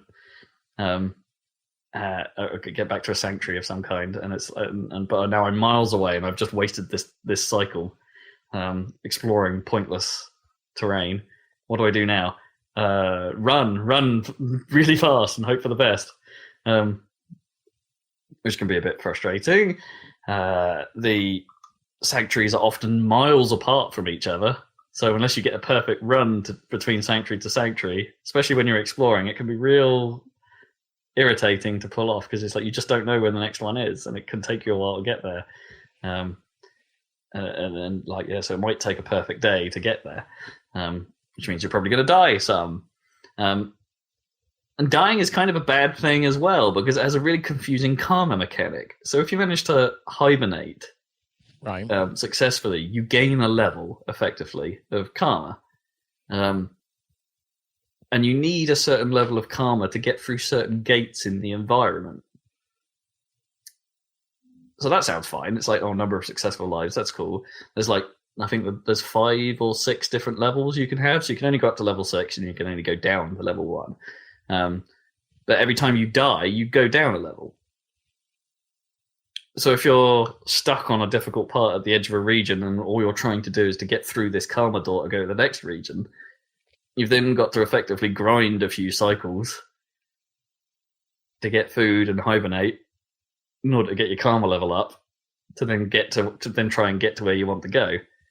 But then, of course, while you're trying to get to where you want to go, you might be met by a random death. like something just on the edge of the screen, or a vulture coming down from the massive vulture just appearing from the top of the screen and picking you up and flying away with you, and it's like, there you go, that's done. And then you got to do it all again, or get that one level of karma back, and it's like, that sounds frustrating. There is a lifeline, and that there is a flower you can find that will shield your karma level for one death, and if you manage to get back to where you die, you can eat that flower again. Otherwise, it then takes about 5 cycles or a reasonably long time for that flower to respawn. And not every sanctuary, I think, seems to get those flowers, so they're quite a rarity. They're useful if you have them, but they do create that sort of Dark Souls, get to your body kind of run. But they can't really be relied on because they're quite rare, and it's quite easy to lose them. Because if you die again, then the flower on your last corpse disappears. So they're stuck without it for a while. So the whole thing ends up being, I kind of want to like it. I want to like its world, and I kind of want to like what it's trying to achieve.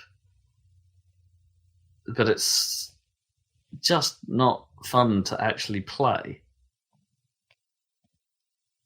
It feels off, and it feels awkward, and I don't get that sense of achievement when I make it to a sanctuary. It's like you could be playing for an hour just to get from one place to another successfully, and I don't. When you get there, you don't really feel like, yeah, well done, I managed to overcome the odds. It's like, well, it's more like it didn't overcome the odds.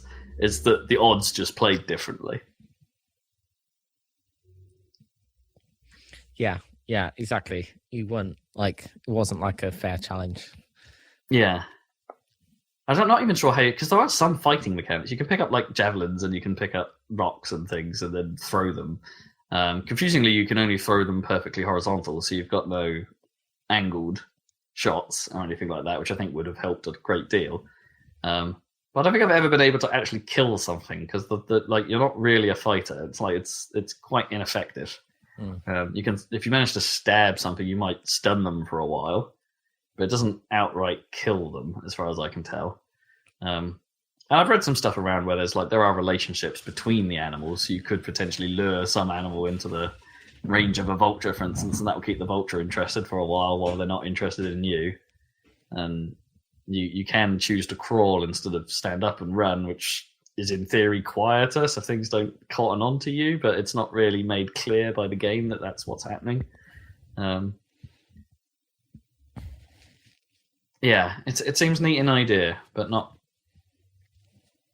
quite, not there in execution. The fun's not come out in the execution. Yeah, right. It's a bit of a masochism game, I guess. You don't really want that. No, so I don't know how long I'll stick with it. I've only really played it for like 2 or 3 sessions, and just come away with it doing that sort of horse noise afterwards. Sort of. Is there a word for what that is? Where you sort of go with your mouth? There's got to be a word for that. There's definitely a word. Snot. I just can't think of it. No. Flubber. A mouth flubber. A horse mouth. Or horse mouth flubber snort. Snort. Maybe it's a kind of snort. Yeah. Horse snort. It's not really a gasp either, because gasp is intake. I don't know. I don't know what that is. Anyway, Brain World. And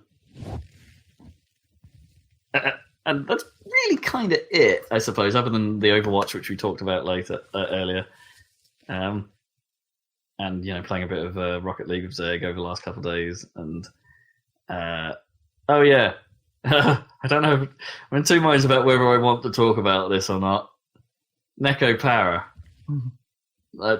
Visual novels. It was in that bundle I got a while back. Just going to work for all of those, are you? I want to see what another one was like. And we were talking about... Okay, no, this is... And you know what? I don't really want to say anything about this game. I think the fact that it has Neko in the title is... It's got cat girls in it. Yeah, that tells you pretty much all you need to know, doesn't it? It's not as bad. Admittedly, I know it's one of those ones where there is, having browsed the forums a little bit, there is a patch for it that does things to it. Yeah. Sure. which I don't have because I got the Steam version, and the Steam version clearly outlaws that kind of garbage. Well, sometimes. Sometimes, oh really? There are ones that get by it. Well, maybe not get by it, but like push the very limits. Right. Anyway, that might be all you need to know. But the fact that the patch exists. I'm sure, like, if it was easy to patch any game, that would exist for every game. It's Rule 34 now. Yeah, I guess. But that means that someone's had to write it into the story somewhere, right? And crazy people will write stories for anything if you let them write a story. I guess. True enough. Either way, it's garbage. Don't play it. Okay. There's nothing to it. There is nothing to it. It is. Verdict has been delivered. No, it's not helping the visual novel. In fact, like this is actually far, far worse than Fault was. Oh God. I've got 3 of these bloody things as well. Like the whole Neko Power 1, 2, and 0 were in this bloody bundle. Damn you, IGN. Yep. Yeah, damn you, IGN.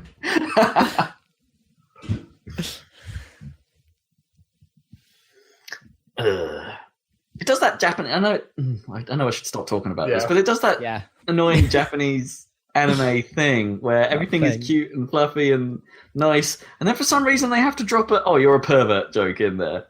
Yeah, it feels so out of place. That's exactly how that always works. I know, but it's like I know it's a Japanese thing, and that's just how it goes. But it just makes me always question. It's like who's playing? Like, what is this aimed at? I don't get it. It's aimed at perverts, basically. Yeah, I guess that's their target audience. But then I also don't get like if you were playing the game without the patch, that doesn't work. Like even if you are that way inclined and you want that sort of thing from the game, it's not meant to be explicit in that unpatched version. It's not meant to be explicit. Like that's the whole thing. Is like it's meant to make you think about those things. I get. Oh, well, you reckon that the unspoken is stronger than the probably or the unseen. It's basically just another way around censorship at a certain point. You're like inferring things, but you're not actually allowed to. You're not actually directly saying it. Yeah, okay, I get it. It's like putting an adult joke in a kid's film. Kinda. Anyway. Yeah, that'll do for me. Yeah. This one's for the parents, and this one's for the perverts. We just slip that in there for the perverts in the audience. This is the boob joke. There you go. So yeah. Visual novels. So far, not a very good track record. Well, I don't know, I would have said the first one was almost surprisingly good. Yeah, well, as I'm discovering, that might have been true.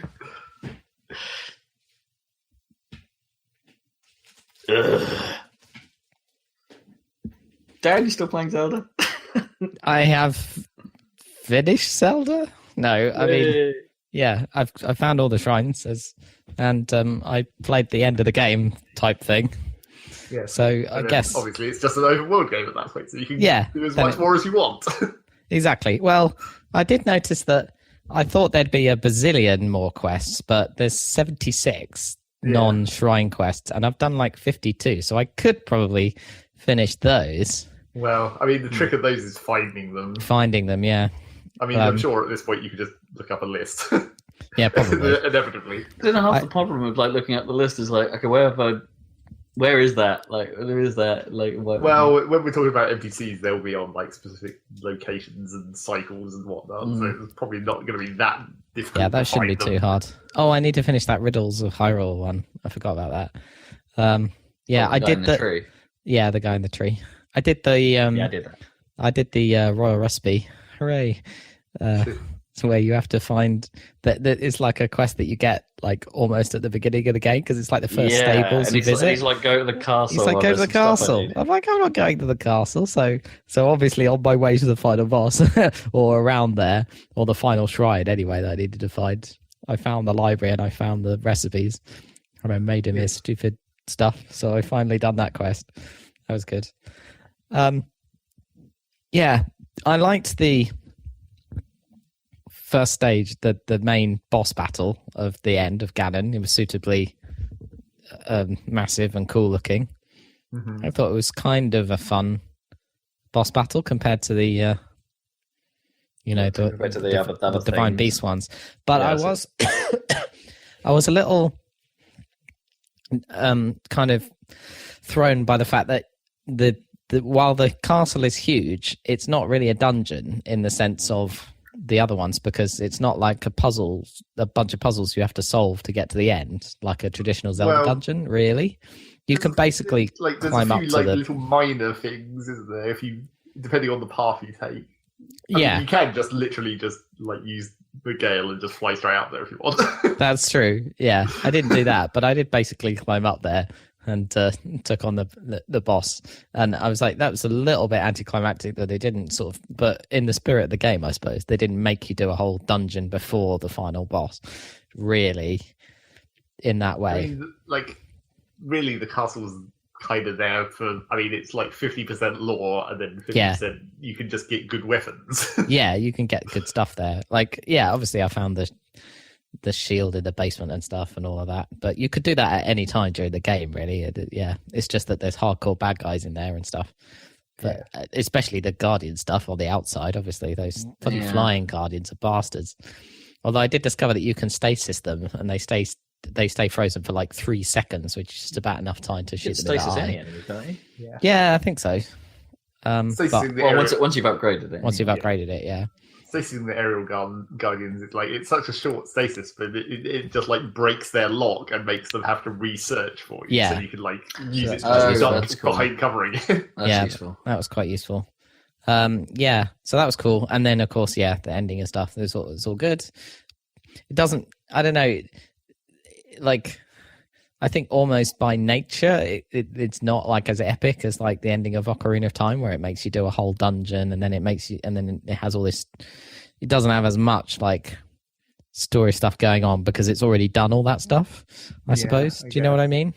So it doesn't feel quite as because Ocarina is so cool, especially at the end where it has a really I guess quite sickly sweet. I know it depends how you look at it, but it's got quite sentimental at the end, and it's got Navi flying off into the light and everything, and then it has flashback to when you first met Zelda at the start of the game and stuff. All that stuff doesn't really, I don't know. Maybe I'm just nostalgic for that one, but I think a lot of the Zeldas have that, don't they? Because Twilight Princess has the sort of whole stuff of Midna coming to fruition, and that's things true. Like that, and there's a really long sequence there. Yeah, and in a similar way to Navi, a goodbye sequence as well. Yeah, it's so it tugs on you a little bit there. Yeah, and it's. So this doesn't do that as much, which was a bit of a shame, I thought. But the story's in the rest. Don't spoil it too much, because I still obviously want to see that. I just want to see how the Zelda thing resolves. Yeah, you get to see that. That's all cool, and giant Ganon is really, all the art direction's super cool. So all of that boss stuff looks super cool, obviously, and that's all good. So I might do the rest of the adventures, but I've got the quests, but I've got Mario to start probably next week. So, so just in time. Luckily, you got Zelda done beforehand. Yeah, well, that was the plan, so I've managed to do that. The barrier to me getting a Switch may have released as well, because they patched the Switch and profile transfers are now possible. Potentially moving save data with it. Hopefully, hopefully that might work. Yeah. Oh, so you can get your Zelda back. Save. If I get a Switch, yeah. Well, you were nearly at the end of Zelda anyway, weren't you? So... I was pretty close, yeah. Yeah. Well, so... if you were close if you only wanted to go to the end. Not so much. You still had quite a few shrines to do. I was over 100. But, well, that's nearly there. Yeah. Yeah, there's only 120, so yeah. Yeah, you basically... But I don't know where those are. Yeah, no, but that's okay. You can find them. Yeah. So, yeah. I thought of something else I played. Oh. Sorry. Shovel Knight, Spectre of Torment came out. The Spectre Knight. The Spectre Knight campaign for Shovel Knight It's really good. It's really good. Still not as good as Shovel of Hope in terms of the free campaigns that are now in that game. But they've put a bit more effort into this one than they did the Plague of Shadows campaign, and the character isn't as annoying as to control as Plague Knight is. And all of the levels have remixed music in chip style still. And that music is excellent. It's so good. It's worth checking out. That's what I'll keep it brief. That'll do. Play Shovel Knight. Play Shovel Knight. Continue to play Shovel Knight. Shovel Knight keeps on giving, and it's going to give once more because there's still a campaign to come that will be free. Featuring King Knight. Logical character then. Yeah. It's really dumb. Shovel Knight. Okay. Oh man, Mario, so exciting. Should I get a Switch? Yes, you should. No. Well, obviously, because I mean, Do I get that before or after the office chat? After. Okay, it's a question of order, is it? Or fixing my phone as well. Yeah. Phone. No, Zach doesn't care about my phone for sure, though. Okay. My inability to hang up cares about my phone. Yeah, that's annoying. Saladcast. Yeah, that's the Saladcast. We've got any more videos going up? I think we had one recently, didn't we? Katamari 5 That's the one. goes up next week, I think. The fifth part, not Katamari 5. Oh, yeah, not the fifth Katamari game, but yeah, part 5 of We Love Katamari. That will go up next week. And then Sweet. I'll be uploading videos. Yeah, I exactly. might even go back to Factorio videos that I've still got to upload. The Factorio. thing about Time. these new videos that I'm making are so much easier to edit because I just record it and then I just put it in there and it's done. Oh, you don't have to do any time I don't have any multiple videos to put together. I don't have any acceleration to do. It's just like you just put the file in there and you're done, pretty much. Yeah. How come you're not needing acceleration? Because you already got far enough. Because I mean, there's not really much to accelerate. I mean, to a certain extent, for a puzzle game, there is some amount of like just sitting there not doing much, but I attempt to vocalize thought processes to some extent of like what I'm thinking about doing before I actually do it. So, Yeah. alright, if I do it this way, then I do that, and what we do is go like us playing Divide by Sheep. I mean, it is possible that I might cut periods in some of the later puzzles if they start getting really complicated, but not speed up. Because there won't be anything to see. It will just be me sitting there looking at a blank screen for a long time. So I can just cut rather than time accelerate like with Factorio. Well, check out those videos on our YouTube channel, Happy Salad, and we'll be back with another Saladcast in a couple of weeks with Mario Odyssey thoughts, I'm sure. Yeah, Odyssey.